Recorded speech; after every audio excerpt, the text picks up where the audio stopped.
gaming. Welcome to a special, super secret system Sunday stream here on Knights of Last Call. My name is Derek Melinda, welcoming you back after an awesome week of fun streams and fun games. Hopefully everyone is doing well. This Sunday stream brought to you by Thursday stream, where we talked about Powered by the Apocalypse, Forged in the Dark games. We went over your questions, try to give you some context and answers, and work with the chat in order to decide, what was the best topics to cover. So, thanks to a tip goal, they said, "Hey, let's see more." So we're here, we're back. Maybe not for quite so long of a time, but we're just here to continue to answer your questions that you may have about how to run a Powered by the Apocalypse game. And there was a lot of conversation happened in that past stream, which I think, we'll be relying and sort of referencing back to. But in particular, it's really about understanding that it's not just about the mechanics, and it's not just about the partial failure concept. It's or success with a cost. It's really about fundamentally understanding that, in my opinion, this is a very different type of role-playing game. And we are traditionally thinking about role-playing games in the context of Dungeons and Dragons, which very clearly is set up so that you can win and you can lose. I know we say that they're not competitive. That doesn't mean that the players aren't competing, but you can win, you can lose, right? Like you can die, you can gain a level. So the game revolves around these challenges. And in fact, that's why, in fact, I would actually argue that back in the day, meaning like the 70s and the 80s, perhaps, the game did not actually rely, it wasn't not as much about the challenge. It was still, I think, a little bit more about, now that I'm thinking about it, I would say that in the original inception of the game, Dungeons and Dragons, the earliest role-playing games, it was really focused on the experience. It was novel enough and new enough. It didn't really matter if it was like fun per se, or if it was intellectually stimulating, right? It was just about creating an experience that was new and novel. And so the game itself was fundamentally constructed around these precepts of just creating an experience for you to experience. Then as we went into the 90s and we went into third edition, we had 10 plus years, 15 plus years of RPG video games. And I think the idea around RPGs had started to change somewhat. I've talked about this at length before, but, originally Dungeons and Dragons games were not about fighting monsters in a way. I mean, a lot of people did fight monsters, but it was about getting treasure, and it was about, becoming a great king or an incredible sorceress, and having a tower and conducting weird magical research and having an effect on the world. Video games couldn't do that. So video games really, early video games for D&D up until you get to the Diablos and stuff in the mid 90s were just like, you kill everything and you take all their treasure. So that idea, that style of play was certainly something, nothing new, but it sort of doubled down on it and reinforced with it. So the games went from being about experience to being about being a challenge. And this is where this obsession with balance and, CR balance, and are the characters all balanced? We've covered on this channel many times classes from the earlier versions of the game. When we talk about the history of our classes, we've covered some of them. And like one of them was the Paladin. And we talked about how the Paladin back in the first edition of AD&D was this like almost a superheroic character with incredibly busted, broken abilities compared to everybody else. It was not balanced by any stretch of the imagination. It was just it was just insane. So the game didn't have that sort of internal balance within the characters and within the party, but it also didn't have external balance. There were rough approximations of hit dice, but the fact of the matter is, a Medusa could just turn you to stone. There was no way to sort of balance it. So third edition D&D introduced this idea of maybe the balance is more important. Maybe some of that video game mentality, the idea that if the games are going to be about people fighting things all the time, and that's what we want to double down on, and that's what people are really engaged with, then we need to make sure that game is that type of game is well supported. And that's where balance comes in. And of course, this hits a high watermark, in my opinion, with 4th edition D&D, which was a game that was very much built around the concept of the game as a challenge, right? Even going so far as to take something that had previously kind of been left to just sort of fluff, right? Which is, negotiation and intrigue, crossing a dangerous mountain pass. And it formalized that and contextualized that into what we call skill challenges. So it was really an attempt to create a challenge matrix for pretty much everything that you would do in the game and allow you to interact on that level. And a lot of people in a weird, it's funny. They were giving everybody what they wanted, but when people came face to face with it and they truly realized what it is that they had been asking for, there was like this rebellion, right, of people who did not, they thought they had taken it a step too far. And then, of course, 5th edition came out, which was definitely a big step backwards, more closer to 3rd edition or even 2nd edition, where it was like, hey, all right, we'll step away from that. But of course, what have we seen over the last 10 years of 5th edition? People complaining about balance and how the CR systems are messed up and how some classes aren't balanced against other classes and broken builds and broken spells and broken abilities. And it's because 5th edition was a deliberate attempt, in a way, to step back from the hyper balance of D&D 4th edition. And they gave people what they apparently had been asking for. And then, of course, people sort of revolted around that. So that's the sort of the history of D&D. In my personal opinion, Powered by the Apocalypse and the games that sort of form its fundamental structure are less about the challenge and more about creating a entertaining session. It's about creating it is a structured game designed to output a story. So in a way, the challenge of a Powered by the Apocalypse game is telling a good story, right? That's what you're trying to do. Whereas, and someone said this on the Discord, and I apologize that I'm not quoting you, but they said, with a story, whereas in D&D, the story is the challenge, right? We went into an encounter. It was 3 levels higher than us, but we pulled together and we used our tactics and we used our character abilities and we used some good thinking and we overcame it. But fundamentally, you were just playing a game. The story was like that we won the game, right? It's when you talk about the story of a baseball game, what does that mean? Right? A baseball game isn't set up to be dramatic. It's not set up to be, it's just set up to be a set of rules that encourage an even playing of games and allow the better team to win, hopefully, bearing in mind some randomness. So the story of the game comes after the fact. And quite frankly, if you're like me and I'm not super into sports, there's a lot of baseball games that I've been to in my life where I go, this is boring as shit because there's nothing really happening. It was a 2-1 game. There was like, at the end of the final score was 2-1. There was, a couple of things that had happened. During the whole, I watched 3 hours of baseball so that there could be 4 base hits on one, and like 2 base hits on the other one. And so it was like, it's very, very boring, but the story of that game is kind of lost. So that's one of the things that we kind of really, I think we talked about it, but then after the stream, of course, we went over to the Knights of Last Call Discord, which is part of our Patreon, and we kept hashing this out and talking with people. So anyways, welcome. So I don't have a really agenda tonight. Again, we had hit a tip goal to go a little longer. We ended up going longer anyways because it's me and you know how it goes.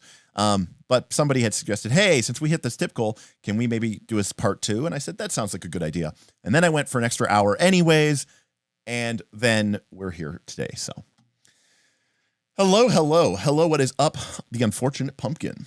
Beowulf is in the house as well. Rocking a penguin emoji. Shadram, hello. Welcome to Shadram.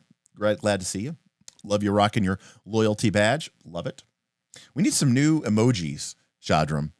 So if you're a member of the YouTube channel, let me know what do we need? We need some new emojis. It's been a while since we've really changed these up, and we need some new ones for sure. Rule of Cool. I stayed up for so long. It's already morning. I'm sorry, buddy, but I'm glad you're here. Gabe is here as well. Hello, Gabe. Hello, Gurney. You missed Thursday's stream, but you'll try to catch up. I appreciate it. Tyler. Oh, Aldrak. Hey, what's going on? Aldark is one of the people that I've been talking a lot about Powered by the Apocalypse and Forge in the Dark games with Aldark really knows their stuff. So welcome to the stream. GM Scott is back in the house. GM Scott recently had sort of started taking the plunge into the world of Forged in the Dark games with Scum and Villainy, and I think hopefully he and his group have a very interesting time with that. They sort of use 13th Age as a stepping stone. Hello, B Worm. Hello, K Steinwand. Hello, Schiffer. Cole, what is up? Jackal, hello, welcome back. Roll for Combat is here and wants to know why we're so early. Well, it's Sunday and I had some flexibility in my schedule, so whenever I can go a little bit earlier to maybe try to allow some of our European people who typically hop onto these streams at like midnight or 1 a.m., and if I can give them a little bit of extra time, then I try to do it. Yeah, exactly, Beowulf, for the Euro folk, spreading that love around. Pumpkin would say, I would say that things like basic D&D definitely reward creativity more than most modern fantasy 20 games, if only because the lack of tactical options, also the lack of high gamist concepts. There's definitely, I agree with this in this philosophy that Pumpkin is talking about, but it's important to understand that there's no reason why, for example, you could have a game like Pathfinder 2, which pretty much has a rule for everything. I mean, more or less. And the handful of things that it does not have a rule for, the game gives you a pretty reasonable metric for how to suss out how to do that thing, more or less. But because the game is so structured, a big part of playing Pathfinder 2, and maybe you feel this way, maybe you feel differently, let me know. A big part for me of understanding of how to play Pathfinder 2 is, do I understand all these rules? And do I understand all the way that these rules interact with one another? And do I understand, from the context of a challenge, how to use these rules to maximize my chances of winning and minimize my chances of losing, right? The game itself feels structured around these concepts and ideas. But because they're there, people like me, and I think maybe a lot of people, tend to use those rules, believing, I think rightfully so, that they were put there for an express purpose. And ignoring that rule will lead to potentially worse outcomes. The best example I could ever give of it, to be fair, this is a bad example because it's a horrible game, but Monopoly is a bad game, and most people agree with this. That being said, most people that I have met over the course of my life play with a house rule where you take all the money that is paid to fees and chance and luxury tax, they put it in the middle of the board, and if somebody lands on free parking, they get all that money. But what they don't understand what they're doing. They think, oh, we're being more generous. But what you're actually doing is making the game take longer. You're keeping more money into the game, which means that the game takes even longer to finish. The rules of the game don't have that rule. And the reason they don't have that rule is because it makes the game, which is already questionable, even worse, to the point, of becoming horribly unplayable. So I'm saying that sometimes we have the best intentions for our house rules and our house rulings, but what we don't understand is that we are messing with the Kool-Aid a little bit. There's different styles of opinions, right? I have often been, for a time, was very into cooking and particularly baking. I was a young man with a chemistry degree, and I discovered Alton Brown on the Food Network show when I was in college, and I loved his approach. It was a very science-based approach to cooking and particularly baking. And he called baking chemistry that you can eat, which really just vibed with me. And he describes, and I kind of agree with this, that baking is more of a science and cooking is more of an art. In baking, you can't just say, I want something to be sweeter and add a bunch of sugar to it. That's like a very first level order derivative understanding of how to make a baked good. I want this cookie to be sweeter, I'm going to add sugar. But what you don't understand is that sugar does more than just make it sweet. That sugar binds water. That sugar could lead to a difference in the texture or the crumb of that baked good. That sugar could draw in water that was supposed to be available to dissolve your baking soda or baking powder. And now you don't get enough of an oven spring from the gas that is generated from that, right? And there's this spiraling of effects. That is why baking is a science. Cooking, on the other hand, is an art to a certain extent. If I'm making a big mess of something on my kitchen, in a big pot on my stove, a big stir fry, and I go, yeah, I'll add some carrots to this, and I could just throw them in. I mean, it might not make the dish better, but it's not going to like ruin anything per se. It's not going to like structurally, make the dish fall apart. So I think it comes down to how do you view games? And I think modern day, highly designed, highly structured role-playing games are more like a science. I think they are created more like recipes. Every component in there is serving a structural piece. Older games are much more like cooking, where, there's no real guarantee that you're going to get a good outcome, but you can just throw shit in and see what works for you. So that's kind of how I, generally speaking, approach that derivative there. Let's see here. Pumpkin Roll for Combat says, dude, stop reading my mind. I was going to do something on this topic. Oh, okay. I mean, I talked about like 8 topics already. So, but I'm not sure which one you went. But you know what? I do so many streams, it's inevitable that I'm going to come across something like that. Pumpkin says, I think 5e is a better D20 game for creativity than PF2, for example. So this is kind of a controversial statement, and the reason I say that is because there is nothing inherent to a Pathfinder 2 game that would prevent me from at any point in time doing whatever the hell I wanted. Let me give it an example. I could be playing Pathfinder 2nd Edition, right? Maybe I'm playing it on the stream. Maybe I'm playing it with you. And there's a hallway, okay? It's 2 squares wide, 10 feet wide. And I've described that, there's the sound of approaching savage gnolls or, rushing down the corridor. And everybody kind of has one round before we're going to go into initiative order. And 2 characters, one is the champion and the other one is a fighter, both pull out their shields and they take a position at the thing. And they make a throwaway line like, we cross our shields like in 300. And I go, oh, dude, that's awesome. Yeah. You guys are defending, so your shields are up, so you get +2. But you know what? It's like one big shield, so I'm going to give you guys +4 to your circumstance bonus. Because it's kind of like you've got your shield up, but you're using it to take cover. So it's like elevating to greater cover, and they're all like, yeah, that's awesome, right? And you can mentally see that image. I think it works well in the fiction, right? These 2 brothers in arms, right? This dwarven warrior, she's got her axe out and her shield raised, and then next to her, standing steadfast, a human champion, and they cross-link their shields, and it's awesome. And I reward that mechanically in the game, because that's how we make things important in a game that has strong mechanics, is we reward them mechanically. And as a result, the player's ACs are now 4 points higher instead of 2 points higher. I can totally do that. There's nothing that stops me from doing that. But I don't. I don't do that in Pathfinder 2nd Edition. Would I do that in 5th Edition? In fact, I did that in 5th Edition all the time. In fact, I actually did that specific thing that I just described in 5th Edition quite a lot in our Dungeon Time Extreme game. So why the difference? Because to me, Pathfinder 2nd Edition is more like baking.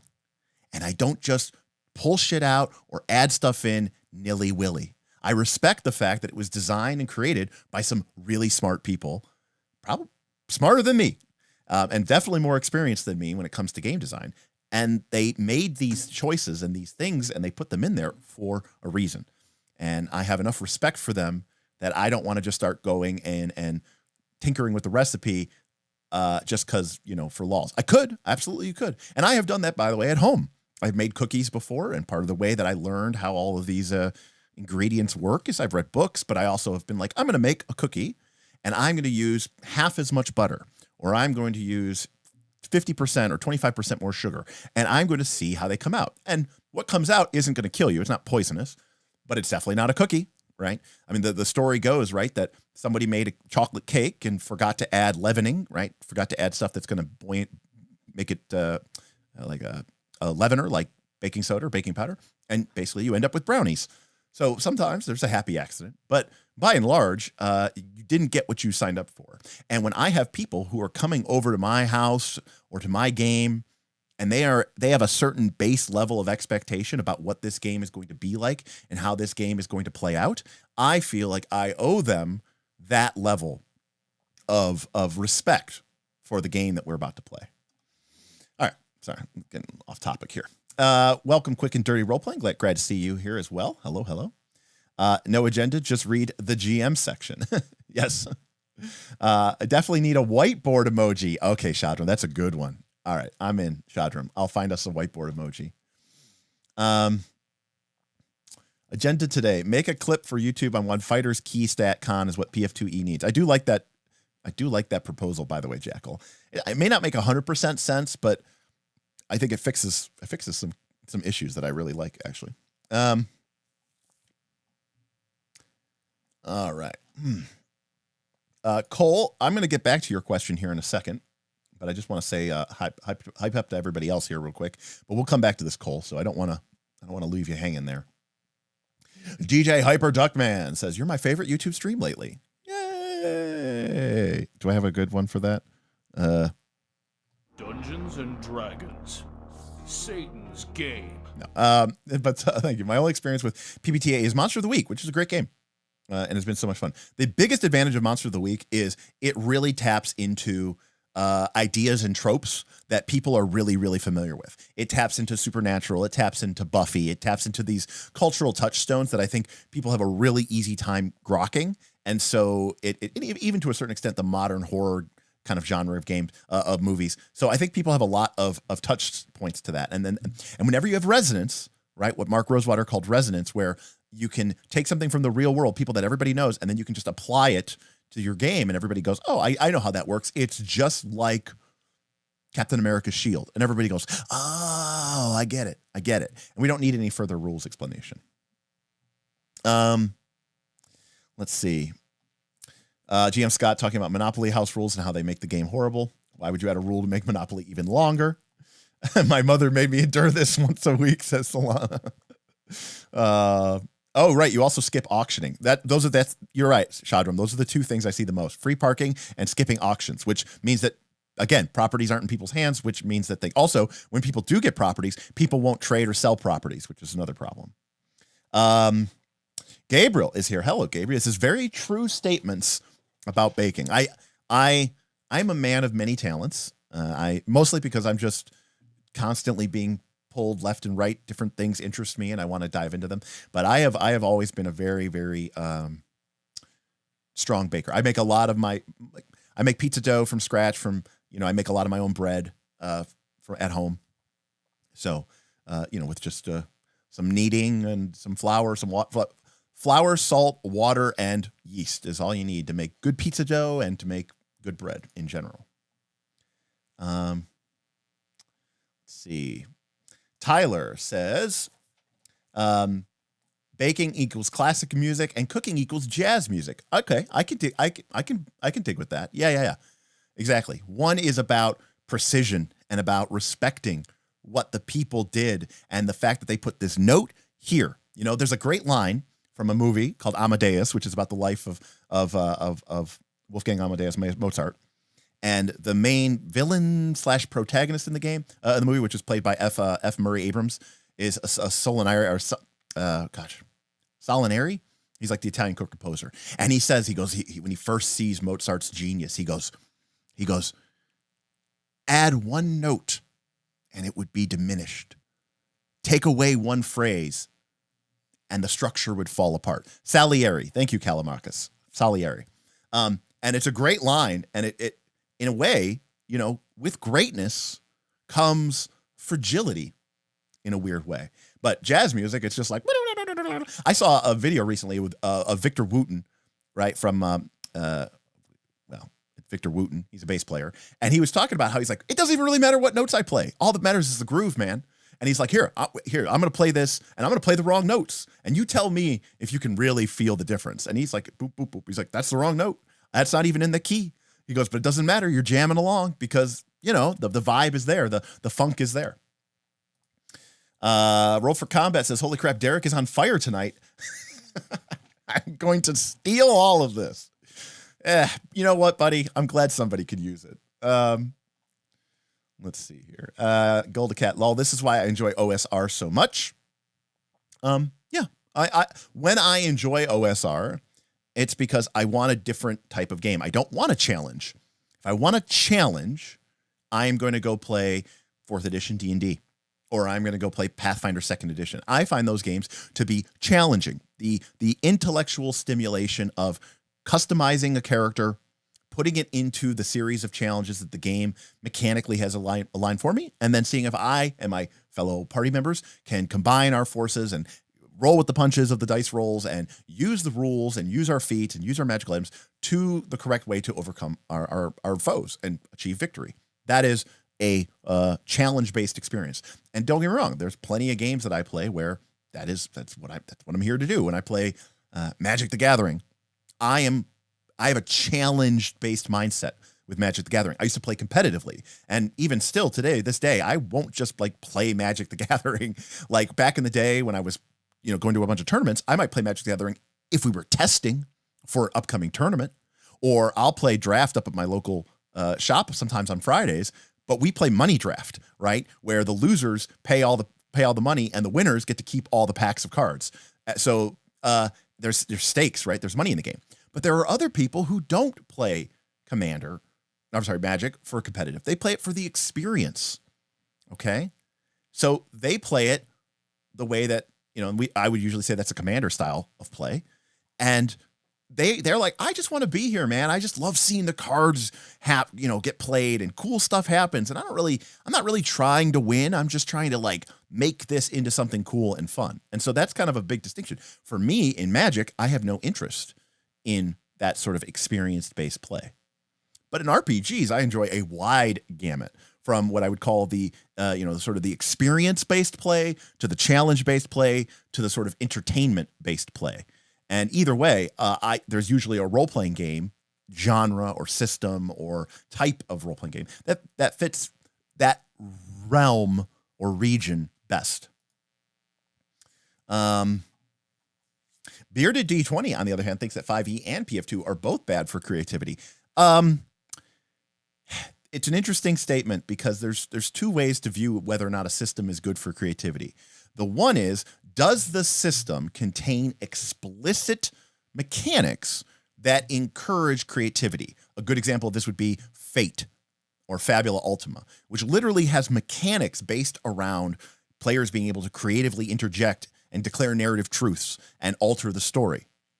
The other way to look at it is, does the game care enough that you could basically make up anything you want, and as long as the GM has a framework to sort of put together X plus Y plus Z to basically end up going, okay, here's what we're gonna do. You're gonna make a strength check, and if you get a 15, you'll do it, but if you get a 20, you'll do it in the shortest amount of possible time so that it'll make a difference. And it's like, well, that's not even a mechanic in D&D. Yeah, but I'm making it up, and we all know how strength bonuses work, and we all understand that like higher is better. So this all works within a framework that we understand. Some people find the method of creativity suffocatingly boring, and they find it unauthentic, right? Fate points and meta currencies, they find it very it's very inauthentic. Whereas other people find that the methodology which I described for, I'll just make something and I'll use a check and there'll be a D20 involved and we'll point to a couple numbers on your thing. Maybe there'll be some hit point damage. I don't know. We'll make it up. Some people find that to be infuriating as well because they go, what are we even doing here? The GM is just literally pulling stuff out of their ass, and it could be completely bonkers or it could be completely wrong, and it puts a lot of faith and trust into the GM.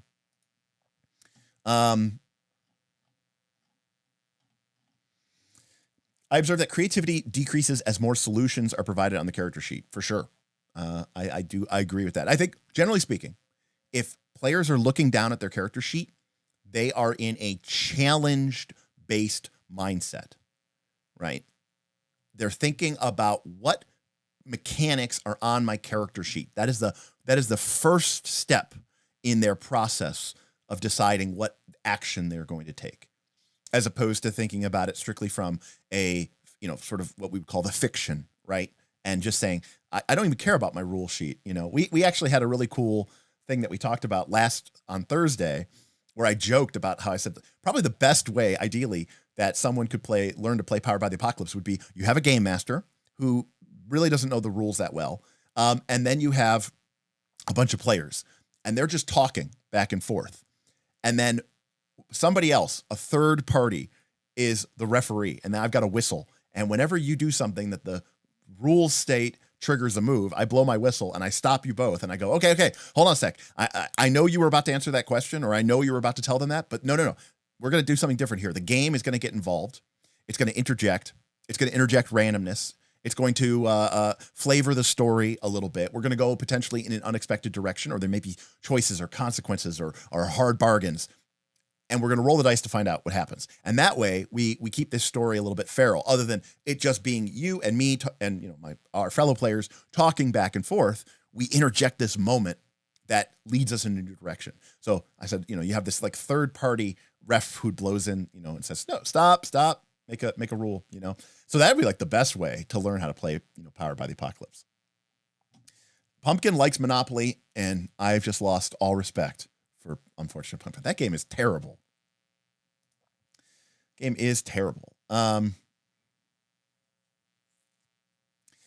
Philip says, gotta say, as someone who just started into my first TTRPG locally in a Pathfinder 2nd Edition Extinction Curse, I think he said AV, which made me think Abomination Vaults, but I think you mean AP.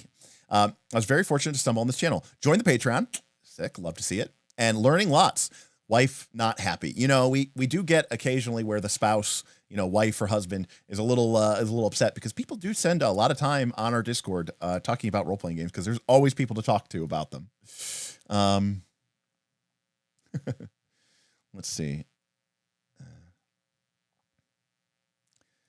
That is a very interesting set of conditions. I don't understand it myself, GM Scott. Let's see. All right, buddy. We will talk to you later. Kalamakis, I think it like I have been the best man for 3 weddings, and I have been a major part of, as in part of the bachelor party, for about another 7. So that's like 10 weddings. And I think in like 4 of them, the bachelor party involved Magic the Gathering drafts or something. Let's see here. All right. So let me go back up to, whose question was it? Kaya Coles. Okay. I know you've mentioned that one of your favorite PbtA games is Monsterhearts. What does that system do that you love so much, and is it possible to bring those aspects to other types of games? Well, Cole, it's a great question. So I don't know if this is something that we need to whiteboard, but we'll whiteboard it anyways, because why not? So specifically, the thing about, so we're talking about, that's a chunky pen. Go for it. So we're talking about Monsterhearts here. And for those of you who do not know anything about Monsterhearts was one of sort of what I would call the first generations of PbtA games that came out shortly after the game itself came out. It's written by Avery Alder, and it is a messy story game about the lives of teenage monsters. Okay. It's a pretty mature game, and a lot of people actually unaware of this. Like, for example, your character class literally has something called a sex move that has a mechanical influence on the game if your character has sex with someone. And a lot of people are like, oh my God, Monsterhearts. I'm like, actually, they just took that from Apocalypse World, the Mad Max living in a post-apocalyptic wasteland. That game, every playbook, aka every class, has a sex move. Anyways, the reason I love Monsterhearts so much is for 2 main reasons. The first reason is strings. But again, these are very specific to this style of game. So strings means, like, think of it as heartstrings, or maybe even think about it as the strings of a puppet. And strings are a form of currency in this game, and you earn them, but they're not like fate points where they're just, fungible resources, generic. No, when I earn a string, it is a string on a particular character. It could be a PC. In fact, it often is a PC, because there's sort of kind of tied to this idea of strings and why I enjoy this. There's an idea of sort of PC rivalry. They're not an adventuring party, okay? One of you is the teenage werewolf at school, who is made fun of by the football team, but could kill them all in, a heartbeat if you ever let free. Another person is secretly a witch who just discovered real ultimate power from her first edition Dungeon Master's Guide or something like that, right? So everybody is kind of doing their own thing, and you're sort of playing against each other. So there's a lot of PC interaction. But in this game, you can earn, or you may sometimes be forced to give characters strings on you. It's like a form of leverage. And you can like build up this bank of leverage on other people. And it feels so appropriate to the sort of dysfunctional, toxic attitude that pervades a lot of certainly teen movies and teen shows. But sadly, for me, especially growing up in the 90s, teen life in general, it's about emotional manipulation. And so when the game says it is a messy story game about the lives of teenage monsters, to me, there are very few games that I play that deliver as fully on the premise of the game as Monsterhearts. And big part of that is because of strings. And I have seen that the way that these games play out, it almost always generates a messy situation about the lives of these teenage monsters. And it's a very, very satisfying thing, both because and here's the funny thing. I hated Twilight. Okay. I tried to read the book. I watched the movie, horrible. I think I watched the second movie, horrible. I've seen video clips of like the later ones, which are really horrible. Watched the first movie, I couldn't stand it. All right. I am not a super huge supernatural teen romance genre, right? I didn't watch True Blood or any of these other shows. I'm not like one of those hyper obsessed with vampires and dark, edgy goth creatures. That's not my deal. I don't even particularly like drama. Like the most dramatic type of movie that I probably like is like Mean Girls or something. So why do I like this game so much?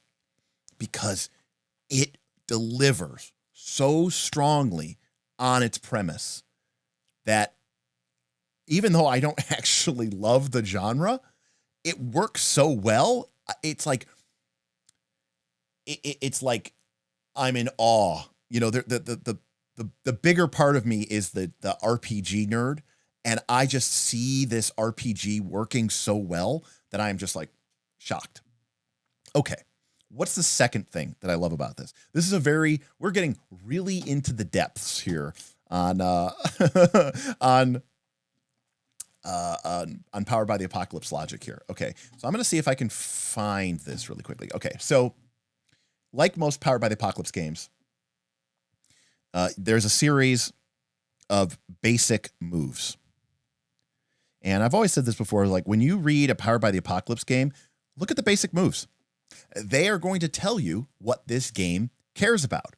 Like there's some common ones that usually come up a lot. But like, for example, some PbtA games will have a move to basically, read a tense situation. But some of them don't, because it's not really about action or adventure. It's not about like quickly assessing what's dangerous here. It's more about the interpersonal relationships. There are some Powered by the Apocalypse games where you have a move to basically, read another person. What are they thinking? What are they feeling? What do they want to do here? Okay. That tells you that this game cares about interpersonal relationships. Are there a lot of moves about jumping out of windows and doing cartwheels? Like, for example, Root has attempt a roguish feat. That's telling you that this game cares about people doing roguish feats. On the other hand, if you look at a game like Monsterhearts, it does not have that because it's not expecting your characters to be doing that kind of action and activity. So on the same token, a game like Avatar Legends has a move for when you lie or try to deceive or trick an NPC. It has a move for when you try to plead with them and get them over to your side. So the game has a lot of moves around interaction with NPCs, thus telling you that this is what the game cares about. Okay, back to Monsterhearts and Cole's question. So in Monsterhearts, there are a series of basic moves, and I'm going to see if I can just quickly find them. Let me see if I can just quickly find them.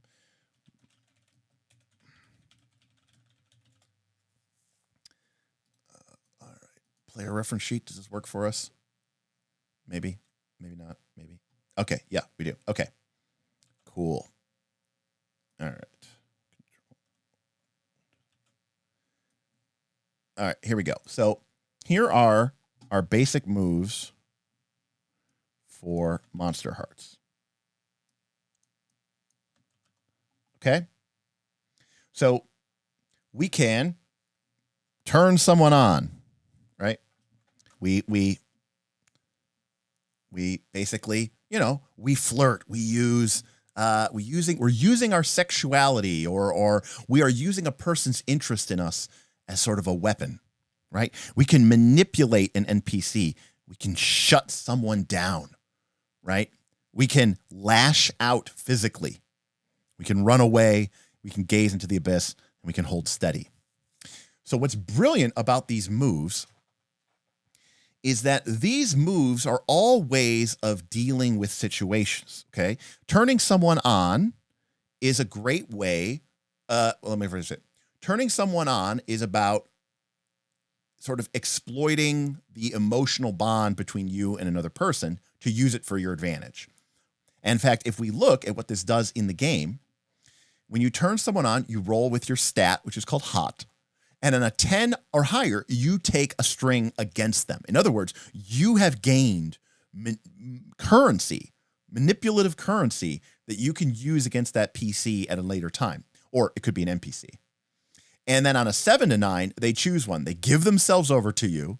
They promise you something that they think you want, or they give you a string if they don't want to do those things. So this is a move all about, manipulating someone, using your emotional advantage. And here's the thing. Because of this strings and because of all of this, garbage, okay, it makes the game kind of toxic. Because when I turn someone on, notice, they don't get anything out of it, the target of the move. The only person who benefits from this is me, the person who is doing the manipulating, right? I am gaining a string. I'm getting them. I'm making them promise something to me. It's a one-way street. And I don't have to tell you much about toxic relationships or problematic, marriages or whatever, or relationships in general, that if it's a one-way street, it is usually not a good sign. And to be clear, this is very selfish and it's very crude and it's very rude and it's very teen, right? This is something that teenagers who lack the emotional maturity to understand about what the consequences of their actions are going to do, they're only thinking about themselves. So again, turning someone on is a great example of, being sort of toxic and using that against somebody to get what you want. So let's take a look at another one here. Shut someone down. Okay. When you shut someone down, you roll with your cold stat. On a 10 or higher, choose one. Either you give them a condition, and to be clear, Monsterhearts, for the best of my knowledge, was the first game to introduce conditions. Now, we think about conditions from games like Avatar Legends or Masks or Thirsty Sword Lesbians. Conditions is like a list of 5 or 6 things, and you give it to someone. They're angry, they're afraid, they're frustrated. But in Monsterhearts, conditions were almost more like an aspect, right? You would just usually write on a piece of note card what the condition was and hand it to somebody, and then they had that condition, and if it had a mechanical or narrative effect, it did. I mean, that's the longest way I could put it. Basically, it could be anything, all right? A condition could be like, incredibly embarrassed, and you would just write down that they're incredibly embarrassed. You could write, someone down that like hates them with a burning passion, is thinking about killing their stepmom. You know, like whatever the condition is, you can kind of write it down on your sheet and it becomes a narrative tool, but also a mechanical tool. Anyways, you give them a condition, or they lose a string against you if they held no strings on you. You gain a string on them. And even if you roll a 7 and 9, which is the most common outcome, you each give each other a condition, right? I make you feel, inferior and small, and you make me feel like you remind me of how stupid and how insecure I am about how dumb I am, right? And we both come away from this moment worse off than we did before. And again, think about the language here, shutting someone down, right? You are just being a dick, right? And you are just completely stepping all over somebody. Now, why am I going through all of this? Because Monsterhearts has something in it that is beautiful that I don't think I've ever seen another game really do. And these are called growing up moves. In the context of the Monsterhearts game, it usually takes place in high school. And as your sessions go on and we learn about these characters and they undergo trials and they undergo tribulations, at the end of each season, okay, which is, you could think of it as like probably a school year, maybe. One of the options that you can have for your character is to gain growing up moves. And what growing up moves do is they basically show that your character is learning. They are beginning to understand the patterns of self-destructive behavior, that the things that they are doing are causing not only other people problems, but them problems. And as a result, it gives them a tool to break that cycle of toxicity. So, for example, before we could only use sexuality or physical attraction to emotionally manipulate someone with turn someone on. That was the only way that we could use our hot stat, right? That's how hot we are. Okay. Hot there, right there, hot. But we could take a growing up moves. All right. And if we take a growing up move, one of the moves that we might take instead is, I got to find my mouse cursor. There it is. We could take this move. There we go. Okay. We could take make others feel beautiful. So what does this do? When you make others feel beautiful, you roll with hot, just like you did with turn someone on. But now, if you roll high, look what happens. You choose 2. The target, not you, the target gets 1 forward, which basically means they get a +1 bonus to their next die roll. They can remove one of their conditions. They can heal from these negative conditions. Okay? They can mark experience.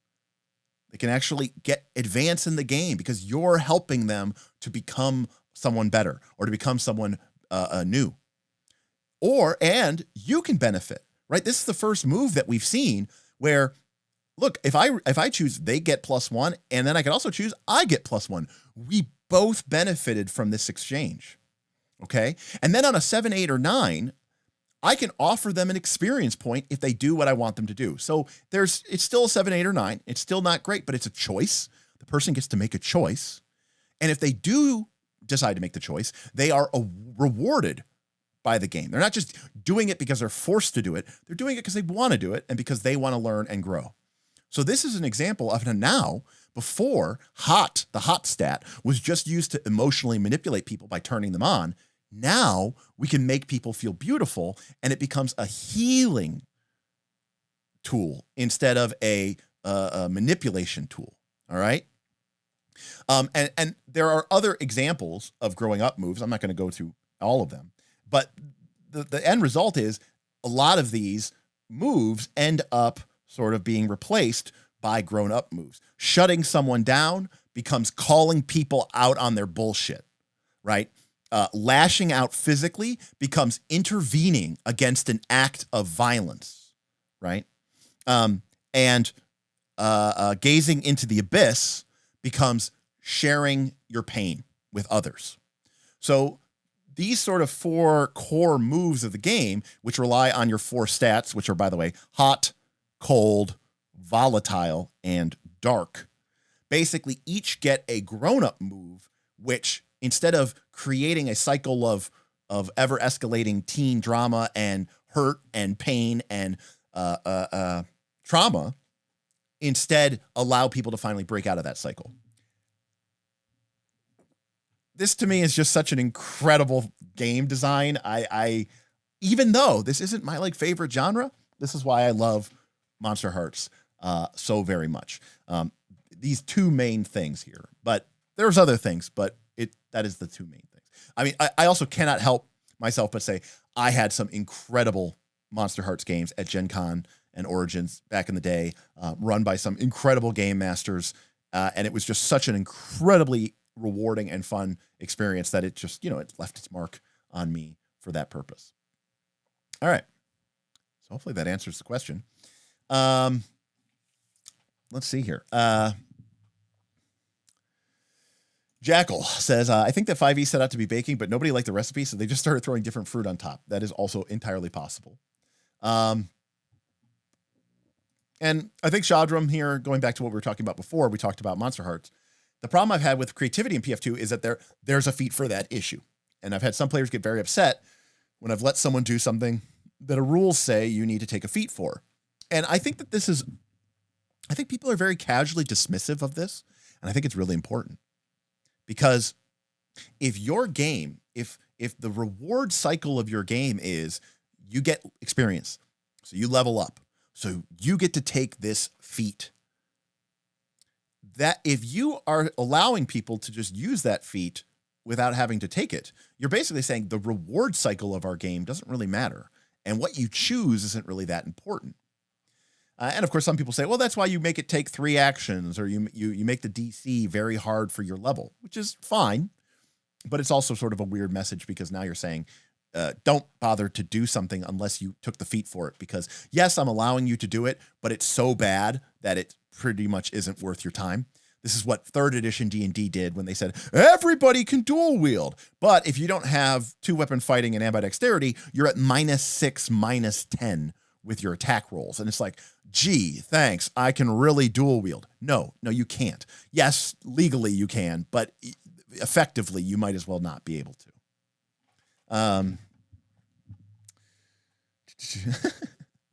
I don't know if more TTRPGs need sex moves, but it's definitely not everybody's thing, 100%. But I don't know that more RPGs need sex moves.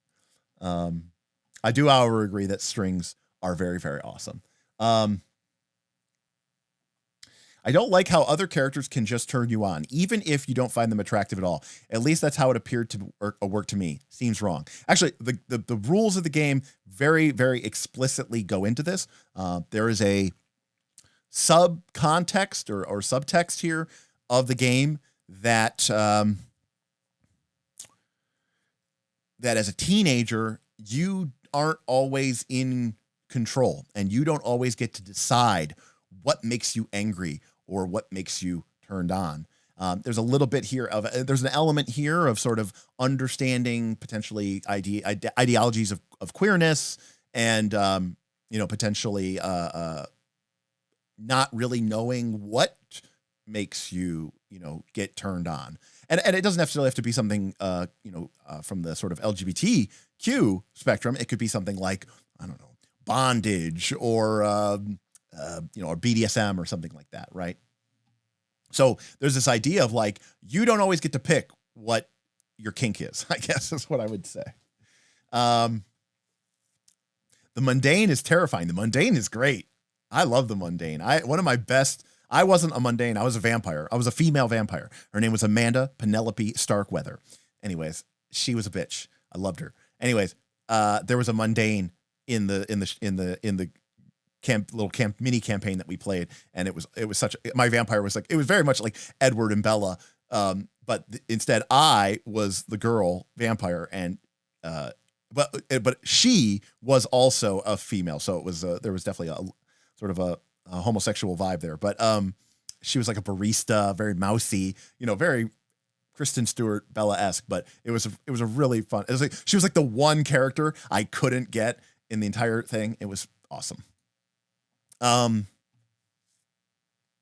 Mike says, I finally finished Mike, remind me where you live, Mike. I thought you lived up in the New York region. I didn't think they were getting that much snow, but I saw Mike posted a measuring tape of how much snow he got, and it was an insane amount. By the way, doesn't seem like it's going to be too much of a problem because we haven't gotten any, but we do have 2 tip goals today. One is loving the Sunday stream vibes. Thank you for your tip. The other one, more of a joke, is the Warhammer addiction is back. That's right. For those of you who don't know, there was a long period of time where I spent a lot of money and a lot of time playing Warhammer Fantasy Battles, particularly 5th edition, 6th edition, 7th edition, and 8th edition. And then they stopped Warhammer Fantasy Battles and they came out with Warhammer Age of Sigmar, and I absolutely hated it and I haven't played since. But the pre-releases just started this week for Warhammer The Old World, and they're bringing back rank and flank miniatures. And I went ahead and ordered a bunch of new books and new models and new minis. I don't know how much of this is going to take up my time, but it is expensive. So it's a sort of a joke there of like, hey, help me out. It's gonna destroy me. Oh, Tachi, yeah, you're right. I forgot about Masks. Masks has the adult moves. Yes. And to be fair, Tachi, Masks has that same idea, right? Of you are teenage superheroes who are learning to grapple with your responsibilities and your powers. And a big part of the arc of a Masks campaign isn't just, can I beat the bad guy? It's also, how does my character grow into the superhero that they are going to be someday? So good point. I forgot about that. Very cool, Cole. I'm glad you appreciated that. Ikemo says, thank you for these streams. Fiction first games are an alien planet for me, so this is really informative. Yeah. It could be a strange thing for a lot of people. By the way, as we sort of get through this here, if you have questions or you want to talk about something from Powered by the Apocalypse or from Forged in the Dark, now is the time. So like I said, we're probably going to go till for another hour, maybe an hour and a half. So if you have questions and you want to throw them out there, please, by all means, do so. We're only doing this stream to hang out briefly, to sort of reward everybody for the great support that you gave for me last Thursday. And, we'll go from there.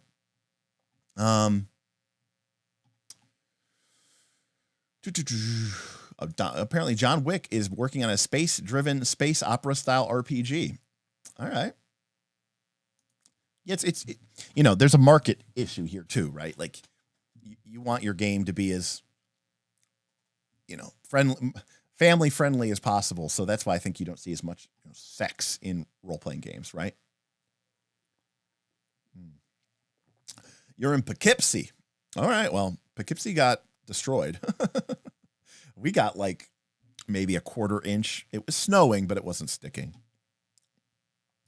Didn't figure Derek had a Warhammer background. Did Warhammer Fantasy role play ever cross your path? I came most only briefly, and that was the 3rd edition, the one that, or 4th edition, whichever one had all the weird dice from Fantasy Flight Games, which was fun, but we didn't really stick with it that long. I don't think I have a problem with it. I mean, I know the lore of the old world extremely well, but no, my Warhammer focus has always been on fantasy battles. High elves, dwarves were my OG love, but and I will always have a soft spot in my heart for dwarves. But I've played a lot of dwarves, and I do have a lot of dwarves. But later on, I became much bigger into high elves and just absolutely love everything about the high elves of Ulthuan, and I love their army. I love the way they look. I love the idea of elves in Warhammer, and I also have I'll say modest size. I mean, it's probably a few thousand points of orcs and goblins. So those were always my 3 main ones. I dabbled a little bit with wood elves, but archery was kind of weak in various editions of art. But apparently, it's going to get a little stronger, I guess, in the new edition. So we'll see. do you think strings is something that could be added into Forged in the Dark games? I don't know. Forged in the Dark games to me don't work as well with intra-party conflict, right? Forged in the Dark games don't really have as much of that kind of give and take. It's more about the crew, right? Overcoming the obstacles and the narrative challenges that are set before them, and the sort of, and not to say that there aren't times where you might have players making rolls against other players, but it feels like it's less common. No, I never liked the look of Age of Sigmar, so I kind of dipped out of it.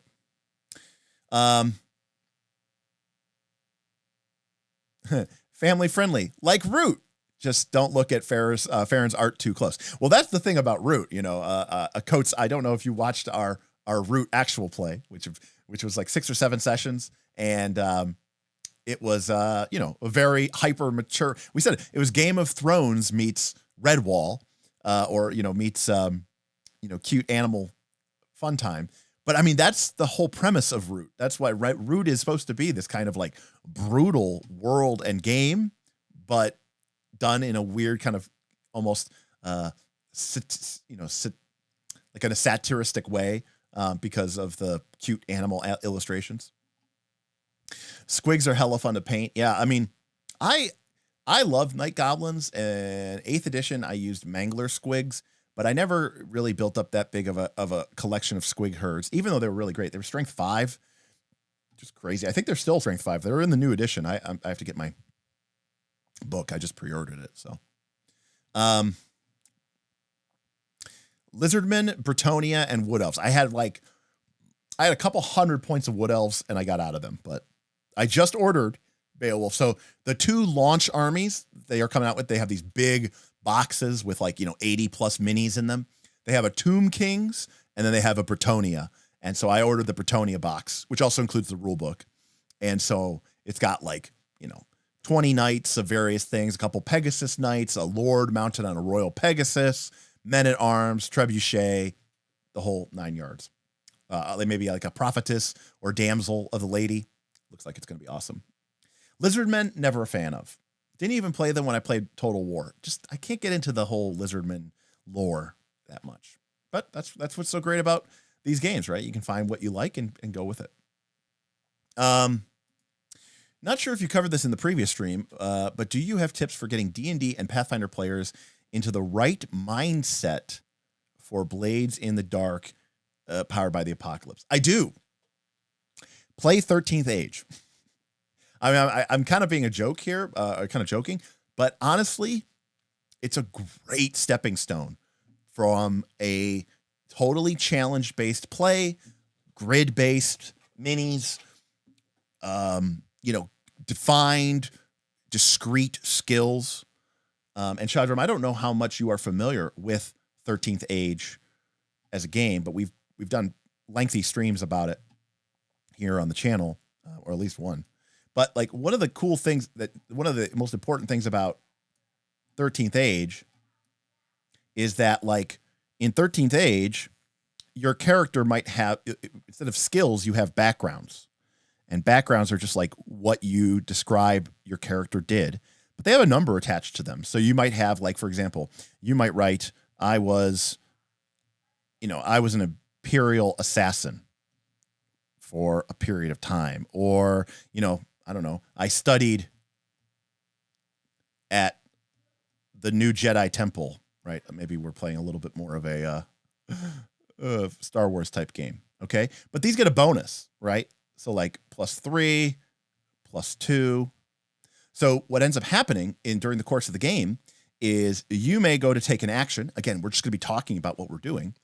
And, you say, all right, well, I'm going to try to sneak into the castle, and so no one sees me, and get a hold of the treaty before it can be delivered. And I go, okay, cool. Make a dexterity check to represent how stealthy and quiet you are. And your character has a dexterity bonus or whatever. And you say, hey, I used to be an imperial assassin. Clearly sneaking in and getting in and out of places unnoticed was probably part of my whole bag of tricks and kits. Do you think, or can we talk about whether this +3 bonus that I have for being an Imperial Assassin would apply to this dex check? And I think I would obviously say yes. And so now you're rolling your dex of +3 and an additional +3 from your Imperial Assassin for a total of +6. But there is no stealth skill in 13th Age. Okay. So there's no way that they could just go, I make stealth check. I have stealth. That's why stealth. No, you put a little bit of pressure on the players to explain how and why this particular background applies. And it also gives the players, a fair amount of free liberty to understand, like, hey, it's on you to make this make sense. And, this is a great place where players can start to learn about, don't overreach, right? And learn as a GM how to handle players overreaching. Where suddenly everything that a player says goes, oh, well, I did that as an Imperial Assassin. I also did that as an Imperial Assassin. Well, I also did that as an Imperial Assassin. And, quite frankly, when you play in a game that is, creativity agenda focused, if you have somebody who's trying to beat that game, AKA they have a challenge mindset, that can happen a lot. And so what part of it is, having that real conversation with them and say, okay, explain it to me. And then maybe look around the table. Do other players think that that's reasonable? If the answer is not, well, then you say, I don't think your Imperial Assassin background would apply here. We've pretty much well established what you did and what you didn't do. And I don't, you can't use it for everything. So again, I think 13th Age is a really, really great way to get people into a Blaze in the Dark powered by the Apocalypse mindset.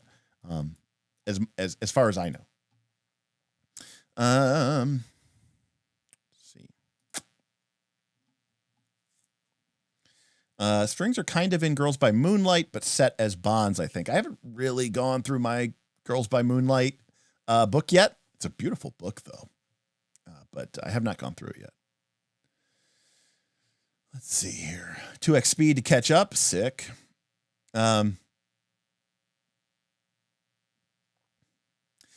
Cole, I think you bring up here a classic dilemma that a lot of GMs face, right? By and large, because we're the people who have to read these books and because we're the people who are online, participating in live streams like this, in chats like this, game masters tend to be more engaged than our players. That is usually the truth. And there is a classic situation where your players they have waded in to the shallow end. They're up to their knees and they're good. This is nice. It's comforting. It's relaxing. And you're like, hey, you should come check out the deep end. It's awesome over here. And they go, swimming, treading water, that sounds a lot like work. I'm not here to work, man. I'm just here to kick it in the shallow end of the pool and splash a little water on myself, maybe get a nice drink with an umbrella on it. Sometimes that is not a system issue. That's just the players. If you can't, you can lead a horse to water, but you can't make them drink. You can take a D&D player to Powered by the Apocalypse, okay? But you can't make them conversate in the fiction. So at the end of the day, there has to be a desire from your players to do it as well. I'm not saying that now, if they're open and they're interested, but that's also sometimes something I see a lot of times. Players will go, okay, well, I'm interested. And then they don't try at all. They shut down. They're non-responsive. And then they use that. And then the session sucks. And then they use that as an excuse for why you should just go back to playing D&D or whatever. Because I say, yeah, see, that session was terrible. That system doesn't work. This is why we should just keep playing 5th edition. And it's like, well, no, it sucked because of you. So maybe the person who needs to leave here is you. There's nothing wrong with you as a player, but in this game, there is.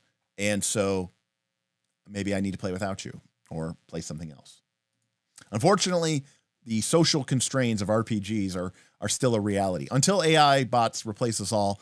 But this is also why solo RPGs have become somehow much more popular, because I think people are like, good, I don't have to deal with dealing with anybody else's bullshit.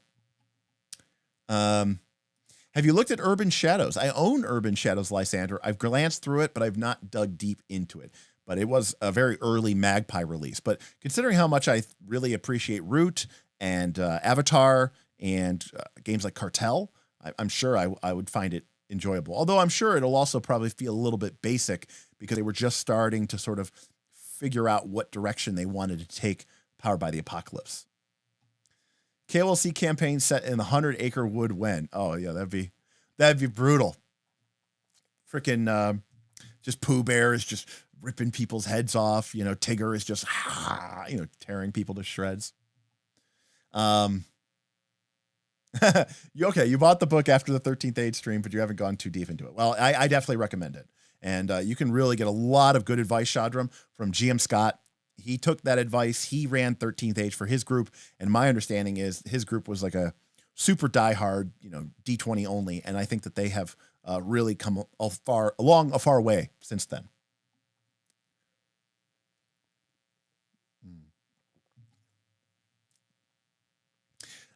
Absolutely.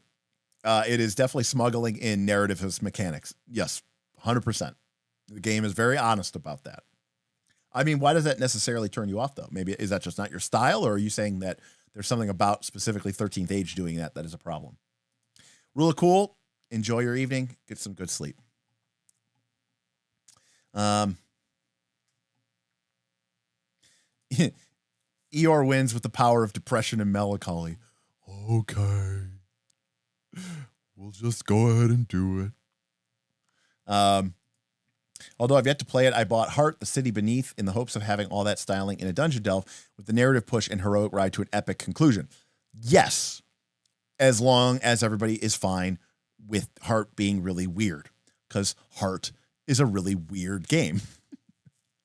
I think you're right. It's got great mechanics, but it is weird as shit, which is not necessarily a bad thing. Some groups, though, aren't into weird shit.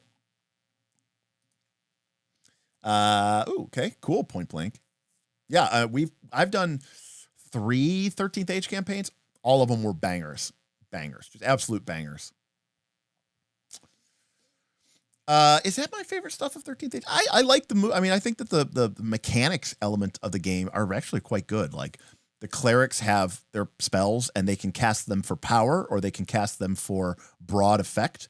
Basically, you get a choice of like, do I heal one person for a ton or do I heal everybody for a little bit? Do I give one person a big bonus or do I give everybody a little bonus? And just like the game is full of, I think, interesting, fun little mechanical challenges and tidbits. I don't know if the narrative stuff is my favorite part. I think the game itself is actually pretty good, even if you didn't use any of the narrative parts. All right, Schiffer.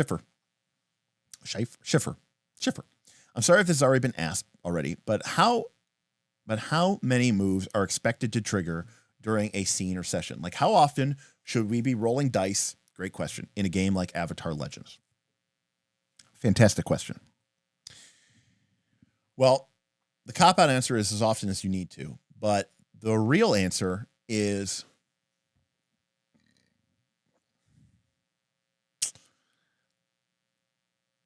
it depends on the stakes at play. If it's a tense scene where a lot of stuff is happening, then you're going to get more die rolls because that's going to create and lead to more uncertainty. At the same time, anything more than what I would say if you are rolling more than 6 to 7, a 10 would be the absolute max. If you are rolling more than 10 rolls in a given scene, that is probably too much. I think that you should be rolling dice, maybe there's no exact right answer to this, but, in my experience, creating a dice roll, it gets run, it gets processed. We want to react to the fiction. I want to stay in the fiction for a while. I want to have a couple conversation back and forths with my allies or with my PCs. And then maybe something that somebody does gets back into a dice roll move. So I would say that if you're doing a move every 5 to 10 minutes, that's probably right. If you're like literally going, okay, move into move into move into move, and you're forgetting to do the fiction. I mean, another way to describe it is if you when you make a move, okay, so something happens in the fiction, either something that a player did or something that you as a GM did, and it triggers a move, which then has, some sort of outcome. You should go back into the fiction for at least a little bit of time before you go into another move. And when I say the fiction, I also mean sort of the / conversation, right? I think when you end up in a situation where you are just literally chaining together moves, I think that is where the game can fall apart, quite frankly. And to be clear, there are many instances, there are many games where, unfortunately, this can happen because, like I said, if you're playing, Dungeon World, and you're playing it like a standard sort of D&D style combat, and you go, okay, Schiffer, what are you doing? You're like, well, I attacked the orc, and I'm like, okay, make a hack and slash roll, and then you roll, and then you go, okay, you did 7 and 9. I go, okay, you do 6 damage, and he does 4 damage. All right, next. Pumpkin, what are you doing? You're like, well, I'm gonna attack the ogre. Okay, make a D20, make a hack and slash roll. If you're playing Powered by the Apocalypse like that, stop. You're not doing it right. That is not the way to do it. The more time should be spent in the conversation talking about the fiction than it should be triggering and making moves. So that is my kind of a weird answer to that. Like, I don't know that there's an exact answer, but definitely want to, keep that up. All right. Let's see here. Open World Addict. Hello. Good evening. Hey, are we still live? Oh, okay, good. Wasn't sure for a brief moment. Yeah, you definitely don't need to be rolling as often in PbtA as D20. Zooming in will be more rolls in PbtA. Zooming out leads to lesser rolls. Yeah, the other thing too is, I really use, Luke Crane in Burning Wheel has this rule called let it ride. It's more of like a principle, but it's the idea that like a dice roll is a big deal and it should carry on for a long period of time. So let me give you an example of this. This is how I apply let it ride to let's say a D&D or, maybe we're playing Root. Okay. And I describe that there's a castle or a fortress, and inside, somewhere deep inside is I'm trying to think of what we did in our Root AP, right? There's the ledger that proves that the Lord Commander of this fortress has been embezzling money and scheming money from the Aerie dynasties. And so your character says, okay, you know what I'm going to do? Like, I'm going to infiltrate the whole fortress and get to the vault and get that ledger, that book. Now, there's an intention. You could say, okay, well, I'm going to have you make a dice roll to see if you can sneak. And then I'm going to make a dice roll to see if I can make you pick the lock. And then I'm going to make a dice roll to see if you can infiltrate into the castle proper. Then I'm going to do another dice roll to see if you can locate the hidden chamber. And then I'm going to make another dice roll to see if you can get past the trap or the vault door and then get to the thing. I would not do any of this. In my game, this would be 1 to maybe 2 rolls at maximum. I would just, glide past the other things. Maybe I would even say, you're a skilled rogue. Like, you quickly get through all the initial stuff. And then once you're inside the compound, you find yourself before the great vault door with a devilishly complex lock, one that you've never seen before, and then what do? Right? We just skip past the other stuff. I don't care about it. It's not important. And quite frankly, I don't need it. The other option is to have them make one roll and let it ride through the entire thing. So they just make like a stealth roll, and we use that as basically covering all of this approach. That one roll carries us through 4 or 5 or 6 different skill checks and gets us to where we need to be. And that way, I let my skill check, carry a lot more weight.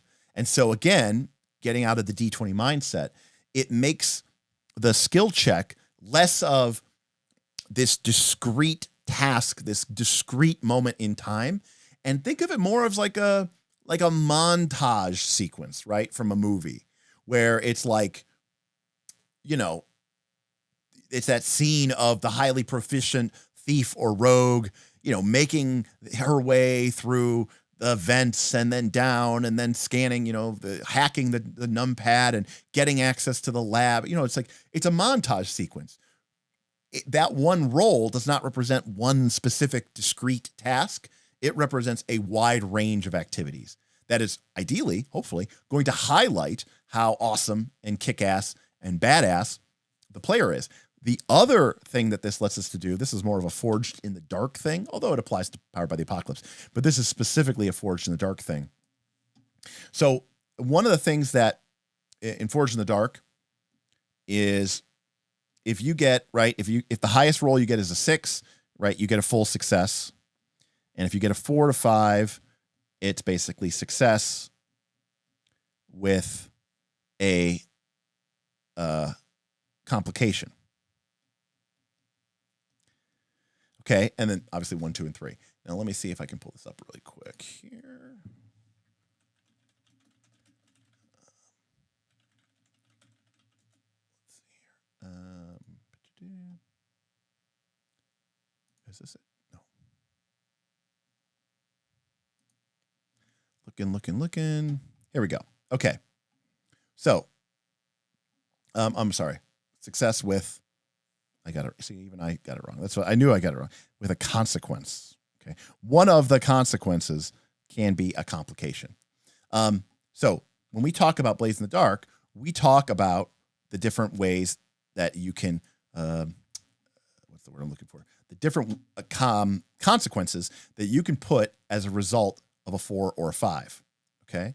And here they are. Okay.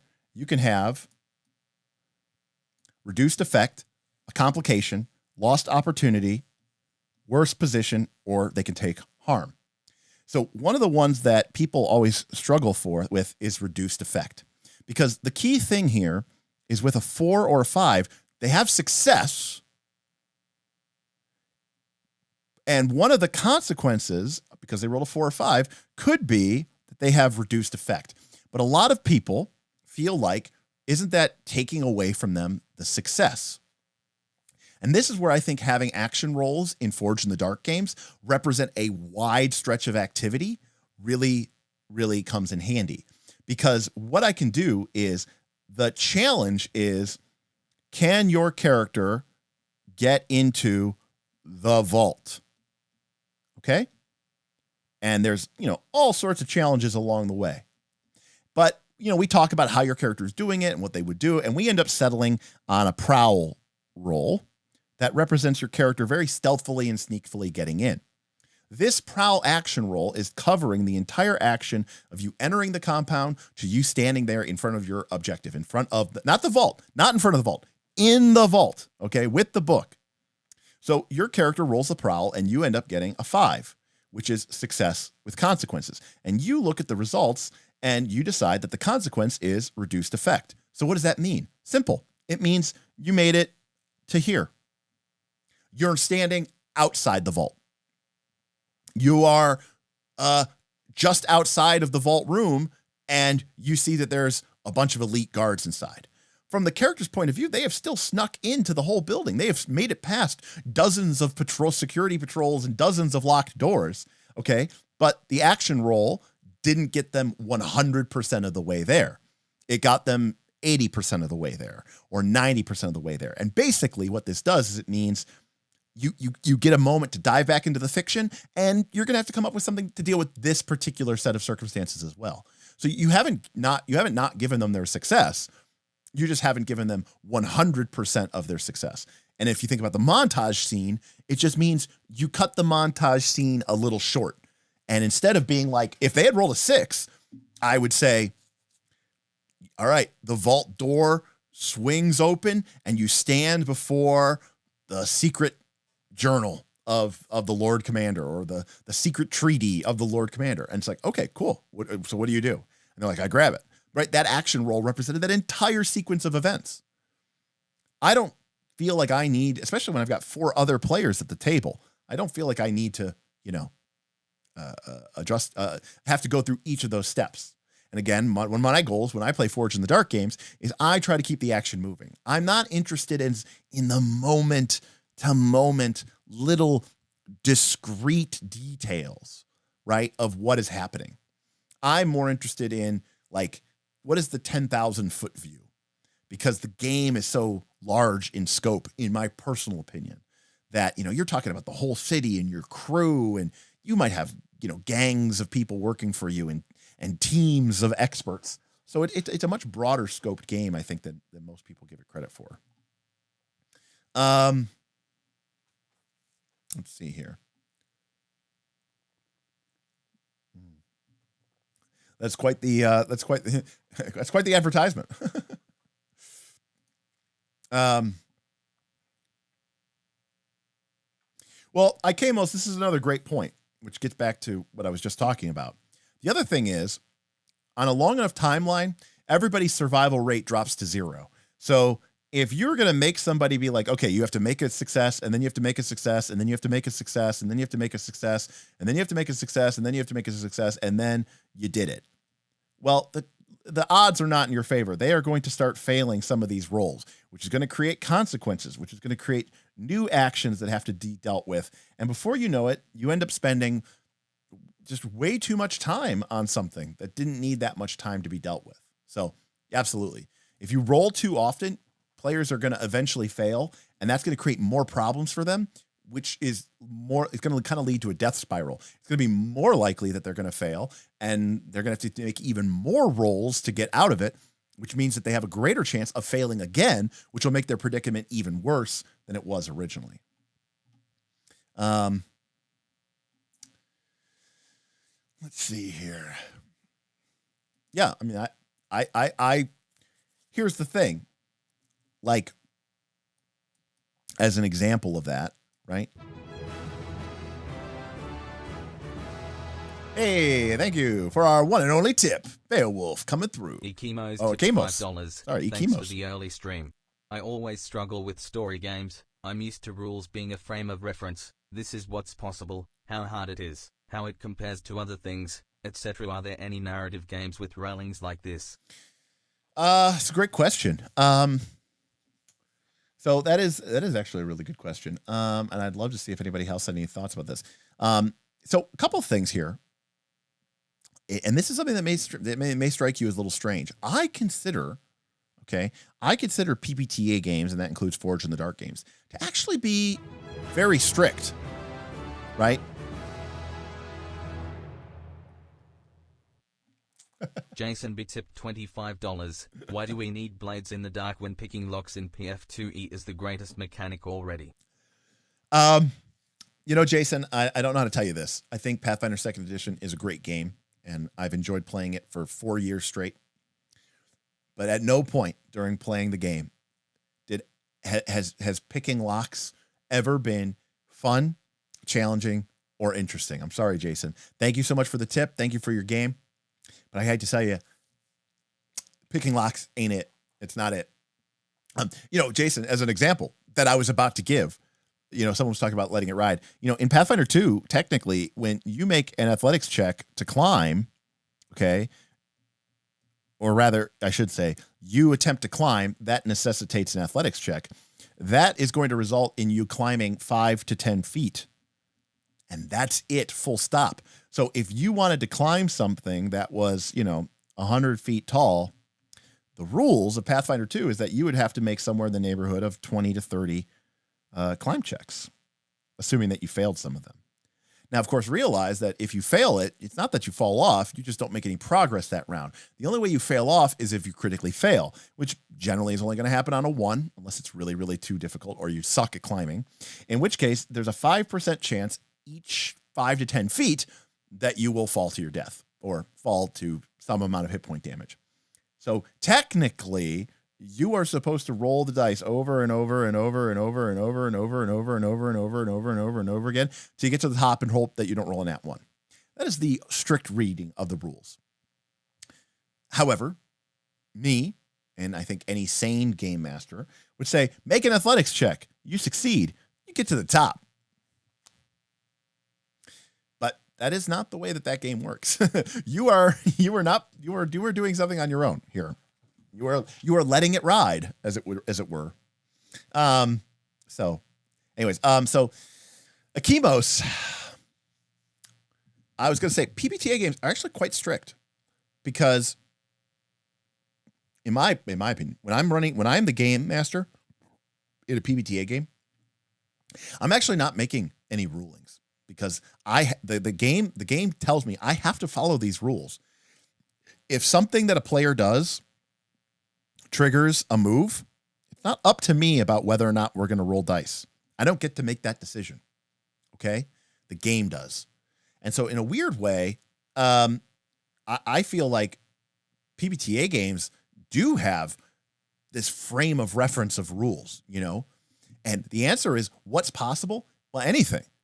But if it's not one of the 8 or 9 or 10 things that the game cares about, and by the way, we've covered this on many streams. How do you know what the game cares about in a PbtA? Look at what the basic moves of the game are. This is what the game cares about. And you might say, well, yeah, but those basic moves only cover 5 or 6 or 7 or 8 things. Yes, because anything else in the game that is outside of those 7 or 8 or whatever moves, the game doesn't care about. Do whatever you want. Ayo. Nafox tipped $20. Nafox, welcome. Been watching for a while and just joined Knights, and running S&V for the first time tonight. It seemed appropriate. Thank you. Sick. That is awesome. Yeah, Scum and Villainy is amazing. I love Blades in the Dark, and I get that not everybody is into the post-apocalyptic dark horror and the kind of criminal aspect of it. But I think Scum and Villainy, Stras Akimovich is an incredible game designer, and I think Scum and Villainy, as crazy as it sounds, like the heist concept, I think works even better in Scum and Villainy. And someone who loves Firefly and that kind of space opera, swashbuckling in space type, Western in space.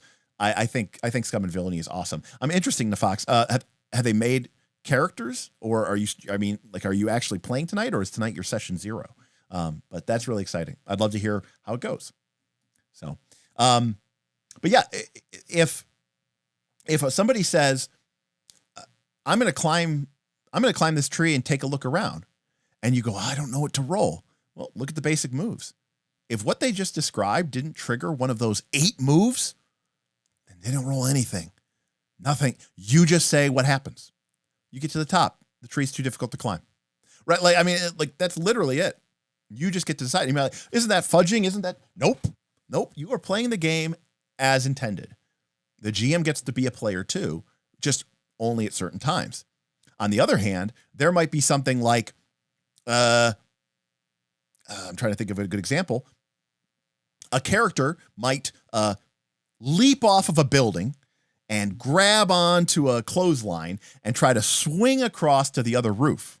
And I go, you're describing that to me. And then the GM, I start to go, oh yeah, totally. You're grabbing onto it. There's, there's laundry flying off as you sail down it. And then another player at the table, hell, maybe even the player who's doing it might stop me and say, GM, that's cool and all that you want to describe how my character is kind of being a badass. But unfortunately, this game has a rule. It has a move for when a character attempts a dangerous, daring stunt, then you roll, plus daring or plus athletics or plus agility or something. And I have to go, oh shit, you're right. I don't get to decide what happens here. Neither does the player. game gets to decide. And so as a result, even though I was trying to help the player out because I thought this was a cool moment and I wanted to just keep the game cares about this. And as a GM in a Powered by the Apocalypse game, you only have 3 principles or sort of 3 core principles that you are abiding by. And one of them is in terms of your like core agenda is make their lives not boring. Okay. Play to find out what happens and say and do what the rules and honesty demand, not ask, demand. So Powered by the Apocalypse actually, in some ways, is very constraining on a game master. It actually, you don't get to decide what happens unless the rules don't care. It's basically their way of saying like, what is it? Jesus Christ. Is it the 10th Amendment to the Constitution? Yes, it is the 10th Amendment to the Constitution. The 10th Amendment to the United States Constitution says the powers not delegated to the United States, meaning the country, by the Constitution, nor prohibited by it to the states, are reserved for the states and the people. Basically, the 10th Amendment to the U.S. Constitution says whatever rules and regulations we wrote down here, that is the law.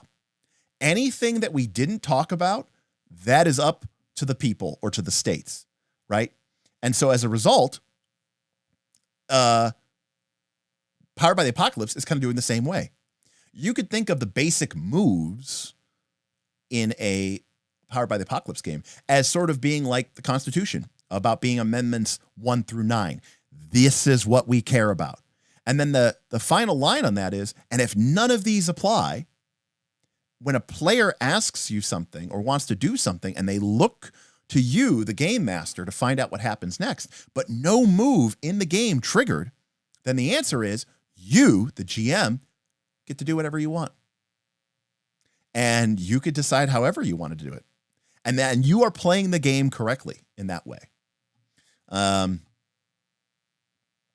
yeah, I mean, and of course, nothing is ever quite so simple, right? Someone might do an action and the GM says, "Oh, that is a daring acrobatics act. So you're going to have to roll." And then maybe the player says, "I don't know. I was just trying to be kind of cool. I didn't really think it was like me trying to be daring in acrobatics. So I didn't really think it triggered the move." And the GM does think it triggered the move. Now, to be fair, in the end, the GM does have the final say, but a big part of the tone of your game comes from deciding where that exact point is. And I really think it comes down to, this is how you know that GMs are doing it wrong. Okay. Because so a player in the fiction, okay, fictionally describes something that they are doing. Okay. What they're doing. And the GM goes, so the PC does this. And then the GM goes, "Okay, that's a move. You're defying danger." And maybe the PC's kind of like, I don't really know. That doesn't really seem like I'm doing anything defying danger. And I'm like, "Nope, you're defying danger because you're doing something in the game. That means I have to make you roll dice." And then the player rolls badly. And so now, as a GM, I have to describe what bad thing happens. And then I get upset and I'm frustrated and I bitch about Powered by the Apocalypse games because I go, "Oh, it's so stupid. My PC had to roll defy danger. They rolled badly." And I looked at the moves and I was like, "Well, none of these even apply." Yeah, because it probably shouldn't have been a defy danger move.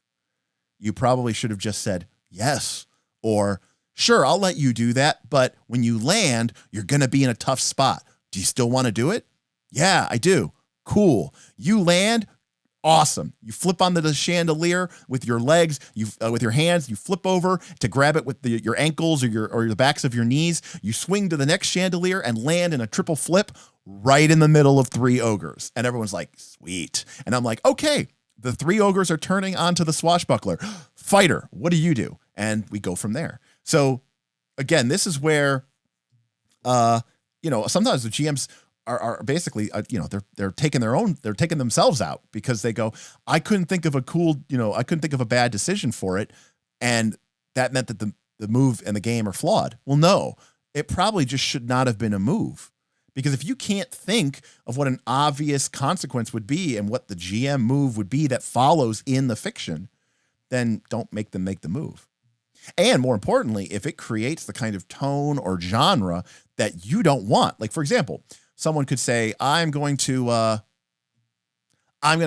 jump out, flip onto the chandelier and sort of do spinning gymnastics to get to the middle of the room.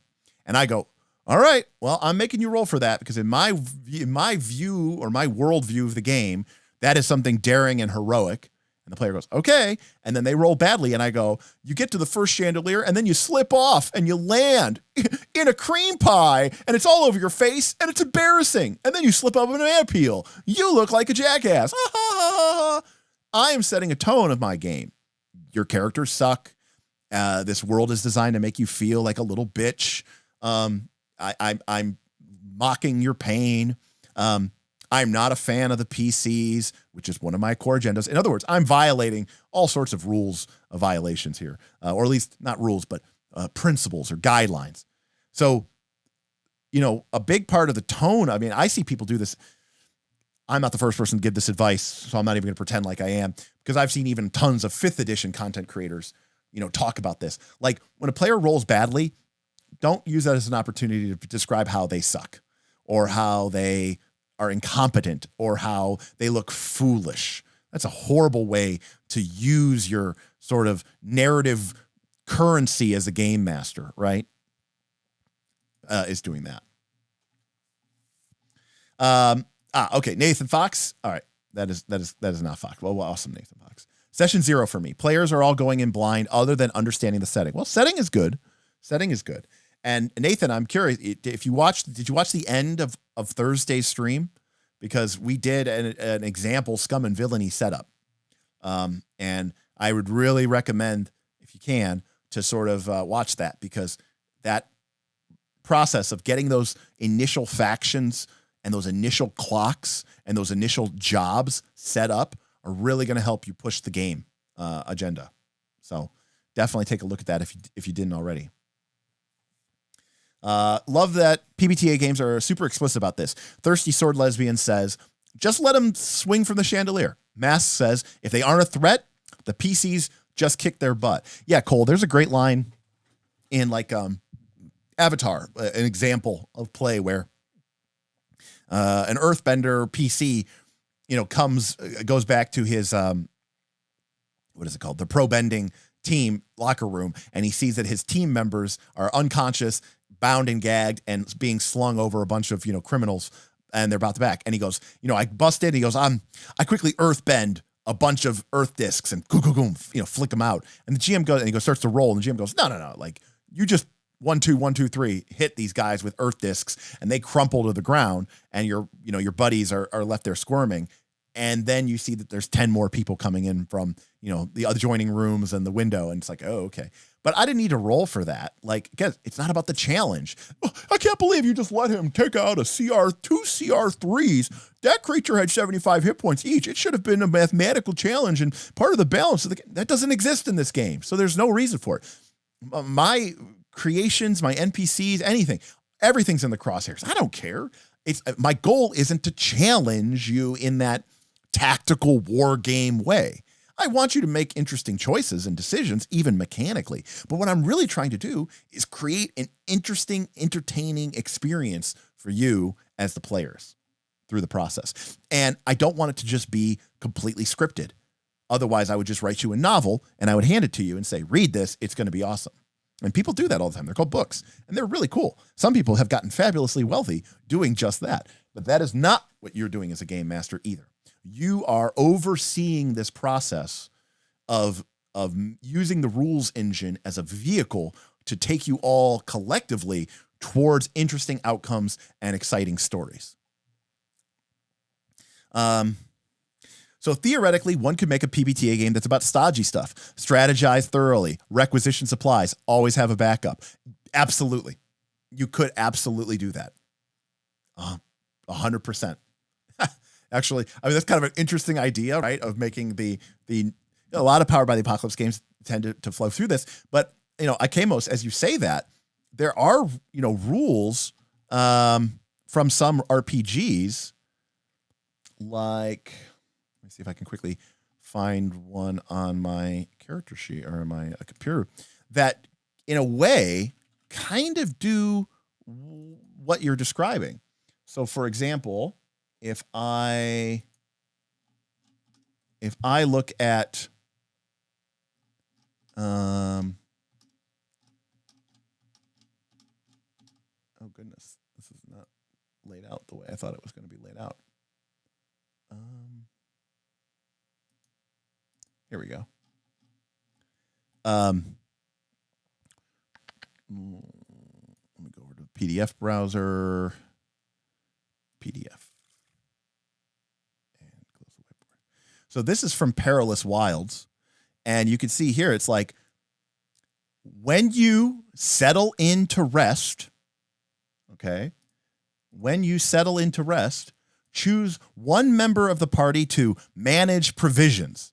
Then, if everyone has eaten and drink and you have enough experience points, you may level down. If you're bedding down in dangerous lands, decide a watch order. This is all one move that triggered because the party settled into rest. Then the GM chooses one person on watch during the night to roll with plus nothing, meaning just a straight 2d6 roll. On a 10 or higher, the night passes without incident. On a 7 to 9, the GM chooses one from the list below. And on a 6-, everyone marks XP and a danger manifests. You better stay sharp. When you awake from at least a few hours of uninterrupted sleep and you ate and drank the night before, heal damage equal to half of your max HP. So this is literally, basically taking the long rest mechanic from most TTRPGs and turning it into a Powered by the Apocalypse move, so that's, that there is a lot of PbtA games out there that actually do sort of touch onto this stuff pretty well. Yeah. And that's something that is, that's something that's very true, Pumpkin. We talked about this on the last stream. GMs make a move when the players roll 6-, when the players hand you a golden opportunity, or when the players look to you or there's a lull in the action. That's when you get to make a GM move. Basically, the players are sort of saying, hey, I need information. I'm doing something. What happens? Didn't trigger a move. So who gets to decide? Well, it's easy. You, the GM. And this is where the idea of soft and hard moves comes in, because if, as a GM, you're sort of setting the tone of this. One of the things about a 6- is the GM can make as hard of a move as they want. They don't have to make a hard move. They can make a very soft move, but it's more of like, this is kind of opening the door if you wanted to give the players a pretty, real meaningful consequence. Now is the time to do it. When the players just ask you about stuff, or they're just looking around and then they look to you to see what happens, the ball is in my court. It is now time for me to make a GM move. But that's the time to make softer GM moves, right? As long as you write down what the game cared about, those things will be mechanically defined. It doesn't have to be about dramatic emotional beats, which is what I see in most of these games. You're absolutely correct. This is what you see in most of these games, without a doubt. Because, honestly, although I think that's starting to change. I do think that's starting to change, because before, you had sort of two camps. You had the staunch simulationists. I want to know how many pounds of wheat and how many ounces of lard and how many gallons of water and what is its percentage cleanliness level are in my character's backpack. And what is the exact weight of that? And how much encumbrance percentage value does that give me? So you had these really staunch simulationists. And then you had like the, fluffy bullshit time storytellers. Oh, you don't track encumbrance and we just have fun and we go with this stuff, right? But now I am seeing more and more games kind of reach to sort of this middle ground that we call emulation, where it's not about tracking rations.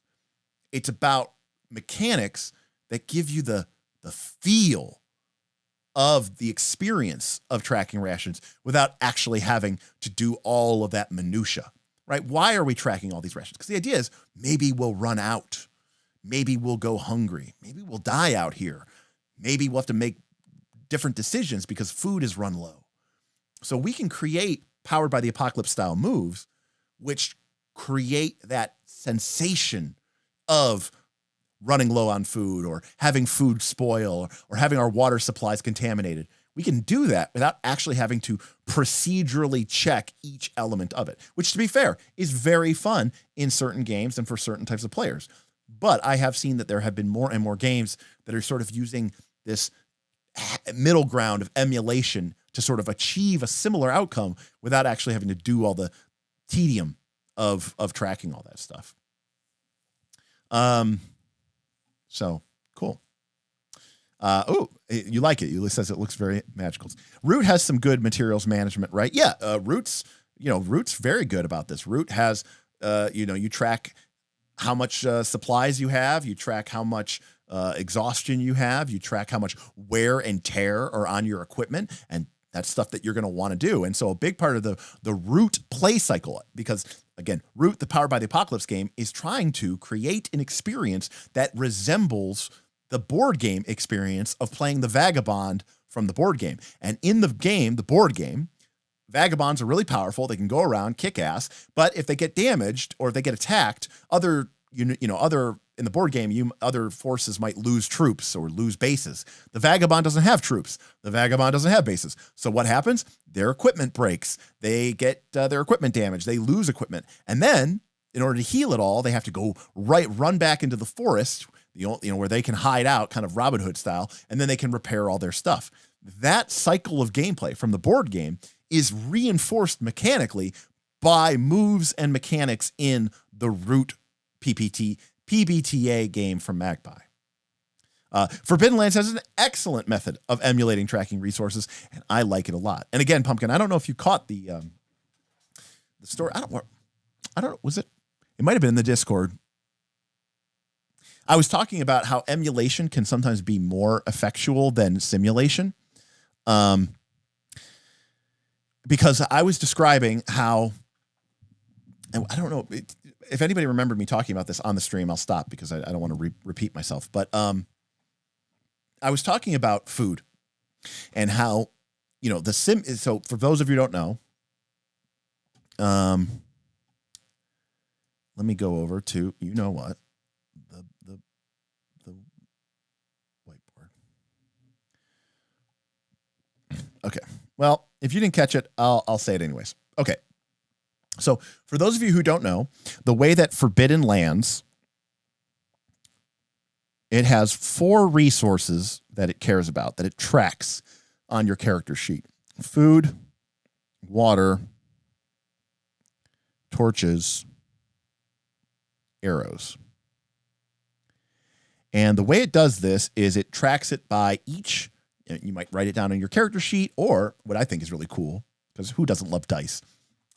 Aaron and I were talking about this, right? Is you would get a set of polyhedral dice from D6 to D12 for your food. That's one color. And then you get a different color for your water, and a different color for your torches, and a different color for your arrows. And then this is like super duper nerd shit. My favorite Chessex dice of all times. Nowadays, they're just called the speckled. I think they're called speckled dice. But back in the day, they used to be called the elementals. And they're the core elemental dice are air, earth, fire, water. The earth dice are kind of greeny looking. The fire dice are kind of orangey looking. The air dice are sort of a light steel gray blue. And then the water dice are a deeper, darker blue. And we were talking about how for the food, you would use your earth dice. And then for the water, you would obviously use your water. For the torches, you would use your air. And then for your arrows, you would, fire. And then for arrows, you would use your air dice. Anyways, but speckled are some of my favorite in the game. Anyways, so the point is, my food die might be a D10. Okay. And when we go out and we're out in the wilderness, and then whenever I eat my food, okay, I need to roll the D10.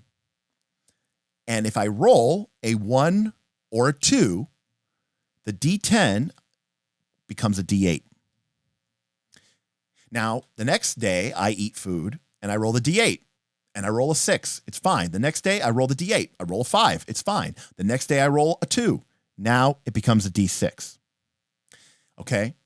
And you can see how the dice sort of decay. And eventually you'll roll a 1 or 2 and you're out. That was it. You don't have any more left. Okay. And this is emulation because we're not actually tracking how much food is in our pack. But this is where I said that sometimes simulation is less accurate than emulation. And this, to me, is the single greatest, and this is how we're going to finish. We're going to wrap. So this, to me, is the single greatest reason for using emulation, which is this. When people think of food in D&D and simulation, okay, simulation, and they think of food, what do you imagine? You imagine that, you write down on your character sheet, I have 10 days of rations. Okay. And, maybe that weighs, if you're playing Pathfinder 2, this weighs almost nothing. But, maybe in a more accurate game, this weighs 10 pounds, okay, of food. And you know that the rules of the game say that you need 1 pound of food per day. And so very clearly and distinctly, you know that you have 10 days of food. Okay. So we're here in, this little town of Bethlehem, this little frontier town. Okay. Right. And we want to go explore this ancient, this old, orcish ruin, this old dwarvish ruin that is, some number of distances away, right? Broken in amongst this, ancient morass, this ancient swampland, that thing. And we go, okay, we know how far this is. We go, it's a 4-day journey to the ruins. And so then presumably it's a 4-day journey back. And we go, okay, so that's 8 days. And then you go, cool, we're good. I go to town. I buy 10 days. You know what? I'll buy some extra. I buy 10 days of food. And then in your mind, in the game, you're good. And then each day you're going to very dutifully cross out a ration. It takes you 4 days to travel. Cross out 4 rations. And it feels like very simulationist, right? It feels like, oh, we're doing it right. We're doing it accurately. But the reason is this is bullshit completely. And the reason I know this is because I spent a good percentage, as in like half of 2018 hiking. I hiked the Appalachian Trail from Maine down to Georgia. And you're living in the woods. Now, luckily we're in America and there's places nearby, but it's funny because you go, oh yeah, there's a town 5 miles away. Okay, well, that's like an hour walk, maybe an hour and a half walk, and then it's an hour and a half walk back. So it's not, we're so used to like cars and stuff moving us so quickly. Anyways, long story short, I would go to a town, right? I would usually hitchhike into town, and I would fill up my backpack with food. Now, of course, I'd love to carry, 6 months of food on me, or 90 days of food on me, or 30 days of food on me. But I'll be honest with you, food resupply day was simultaneously my favorite day, but also simultaneously I hated it. Why? Because when you're walking 20 plus miles a day through broken, rough terrain, okay, let alone whatever godforsaken terrain your PCs would be walking on, the fact of the matter is every extra pound in your backpack is going to kill you. And so even when my backpack was empty, like when I was about to run out of food, even though it was kind of scary, it was also kind of nice because I didn't have to worry about, I felt almost like I was, bouncing along on a cloud of air. Anyways, long story short, there's a limit to how much food I could put in my backpack because anything more than that would just be impractical. I wouldn't be able to carry it. It was too much weight, not for the distance that I was trying to travel. But here's the thing, okay? That's not the way rations work. It's not the way food works. It's not the way that people work. Okay, even if I was buying literally discrete MREs And I was like, okay, well, I'm going to put 10 of them into my bag, and that means I'm good for 10 days. That's not the way it works, because sometimes, some days you eat more, and some days you eat less. And sometimes you open up one of those MREs and it went bad and you have to throw it away. Okay. Sometimes, your something gets soaked and gets ruined, right? Sometimes a bear or mice. I never got attacked by a bear, but I had mice. Destroyed my, one of my food supply drops one time. I'm not going to eat the food when it's covered in, mouse droppings and everything's been shredded to shit by mice. So long story short,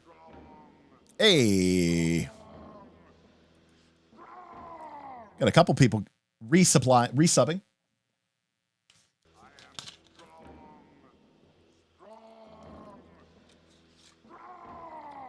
Thank you very much to our good friends, Henry and John. John with 17 months of supporting this YouTube channel. Henry with a whopping 21 months, almost 2 years.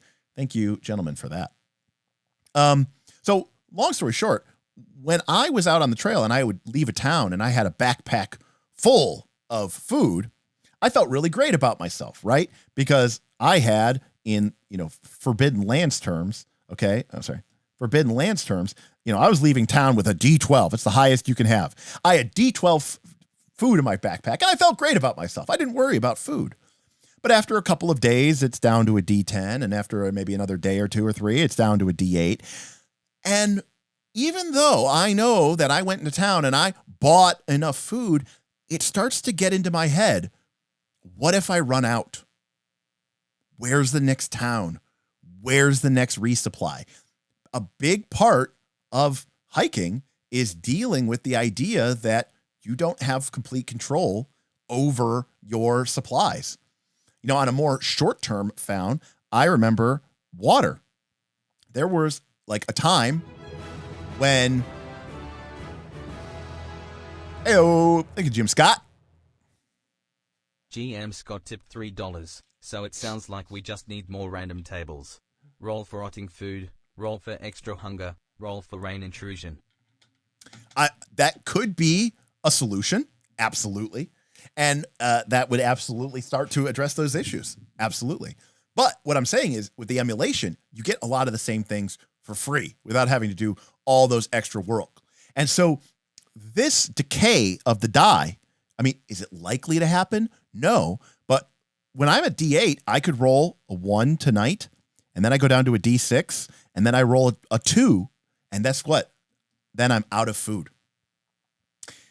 Is that likely to happen? No. Could it happen? Yes. And it gets into your mind. And I got to be honest with you, when I was hiking, that shit got into my mind. Once my pack started to get a little light, I would start kind of panicking in a weird, very subtle way. And you get used to it over time. But I'm like, I never quite felt comfortable about this. And the same thing I was going to say on a shorter term with water. There were days, I remember one time, I don't remember where, somewhere in the Northeast, I might have been like in Connecticut or somewhere in there, or Massachusetts. In the morning, I filled up my water bottles because, you gotta take your water from streams and river sources. You don't want to take them from ponds or puddles. You want to take it from fast flowing, moving water. And even then, you either have to boil it or you have to filter it or add some sort of like a chemical disinfectant to it. I filled up my water and then I started hiking for the day. And, about like whatever, my water bottles were still about halfway full. And I crossed a stream, but I thought, it takes me a while to unpack all my water filtration gear. I don't really want to do it. I'm making good time. I'm not going to worry about it. And guess what? Then I started climbing up this mountain and I didn't find, there was no other water. There was a stream bed that was dry and I couldn't get any water from it. And then I got to the top and I was like, I am out of water. And I was like really thirsty. Not like I was going to die of dehydration, but I was like, this was an unexpected plan. Luckily, there was like a Girl Scout troop that was on a day trip to the top. And so all the Girl Scouts who were like in their 12s or 13s pretty much just carried like little day packs. And then they had a bunch of the adult guides who were like schlepping up, 25 kids' lunches. And they had these gigantic like jugs of water. And I was like, hi, I'm hiking the AT. Can I fill up? Can I get water off of you? And they were like, oh, absolutely. And I was like, oh, thank God. And I did. And I was like, man, if they hadn't have been there, I would have had a rough afternoon. I'm not saying I would have passed out or died, but I would have had a rough afternoon. And so that was just, that incident stuck with me where I was like, man, very quickly I ran out of water. And, that feeling, I think, is encapsulated in this system where it's a little bit more, it makes a little bit more sense. So, anyways, I thought this is an example of where emulation can absolutely create a better experience than simulation, because the fact of the matter is, if you really want to simulate what it's like to go on an overland journey and eat out of your backpack, then that fear, that uncertainty of how long your food is actually going to last you is absolutely critical, right? And I think that is an important part of the simulation, is the simulation of the emotion, is the simulation of the feeling.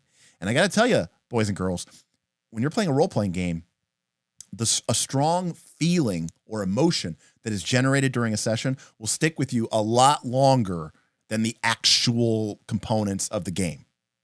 Also helps that water is the heaviest you've seen by the nose, a pound per liter. Right. It's, I think it's more than a pound per liter. I think a gallon of water is 8 pounds.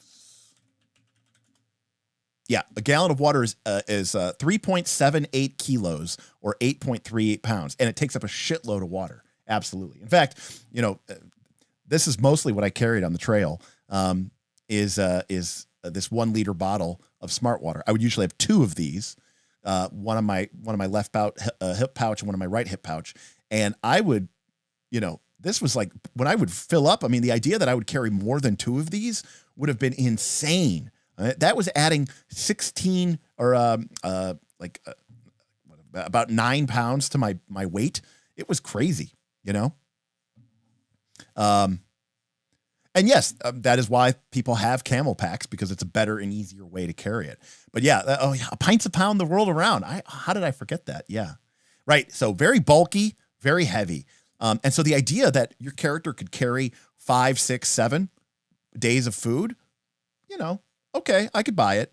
5 or 6 or 7 days of water, that's crazy talk. That's just absolutely crazy talk. So,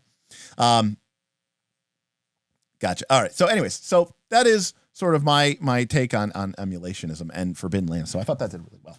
So, yeah, well, it's past 7:00, and I didn't want to stay on too late tonight for people who are hanging out with us. So, oh,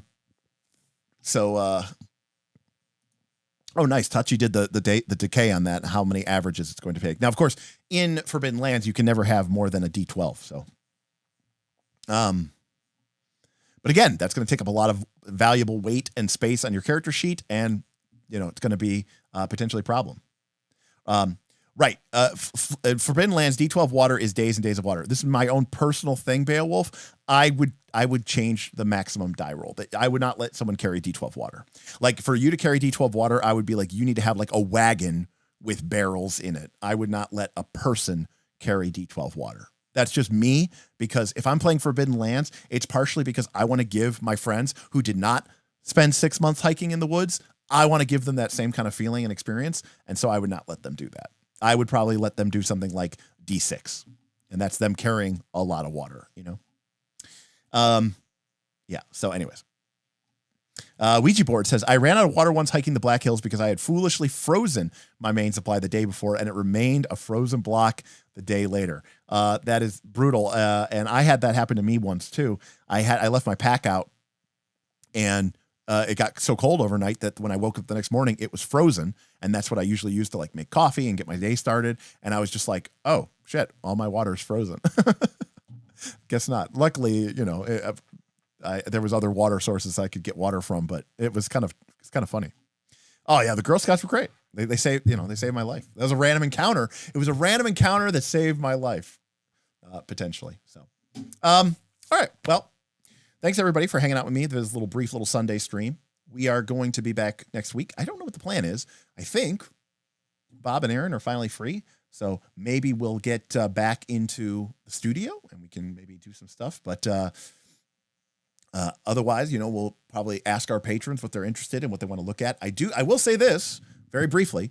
Friday night, me, Smith, Bob, and our buddy George, we did sit down to play the MCDM RPG playtest. And during our holiday week, we had a tip goal, which was reached, which was, hey, can you talk about the MCDM playtest as well as Candela Obscura? Well, if I can get Bob and Smith together on Tuesday, we're definitely going to talk about MCDM RPG because they were there with me and I would love to get their feedback as well, for you all to get their feedback as well. And then potentially, if I have time, either this week or next week, I'm going to talk about Candela Obscura. I bought the book, expensive PDF, but I bought the PDF. I'm going to read it. I'm going to kind of get a sense for it. I'm not going to get a chance to play it, so it won't be like a review. It'll be more of like a deep impression rather than just a simple casual first look. So that's what we're going to do. Pumpkin also ran an MCDM playtest Friday. Excited to get y'all's thoughts. Yeah, I think it'll be interesting. We have a lot of opinions one way or the other. Red Matter, thank you for supporting this channel. Thank you for everybody who came out today and tipped. Thank you to GM Scott. Thank you to Nathan Fox, Jason B, Ikemos, along with Henry and John for resubscribing to their membership, and of course a huge shout out and thankfulness to their Knights of Last Call patrons who literally keep this stream going, and we wouldn't have anything that we do if it weren't for all of them. So that's going to be it for us. Should be back Tuesday, probably talking about MCDM RPG. So we will see you then next time on Knights of Last Call. Peace out. Bye, everybody.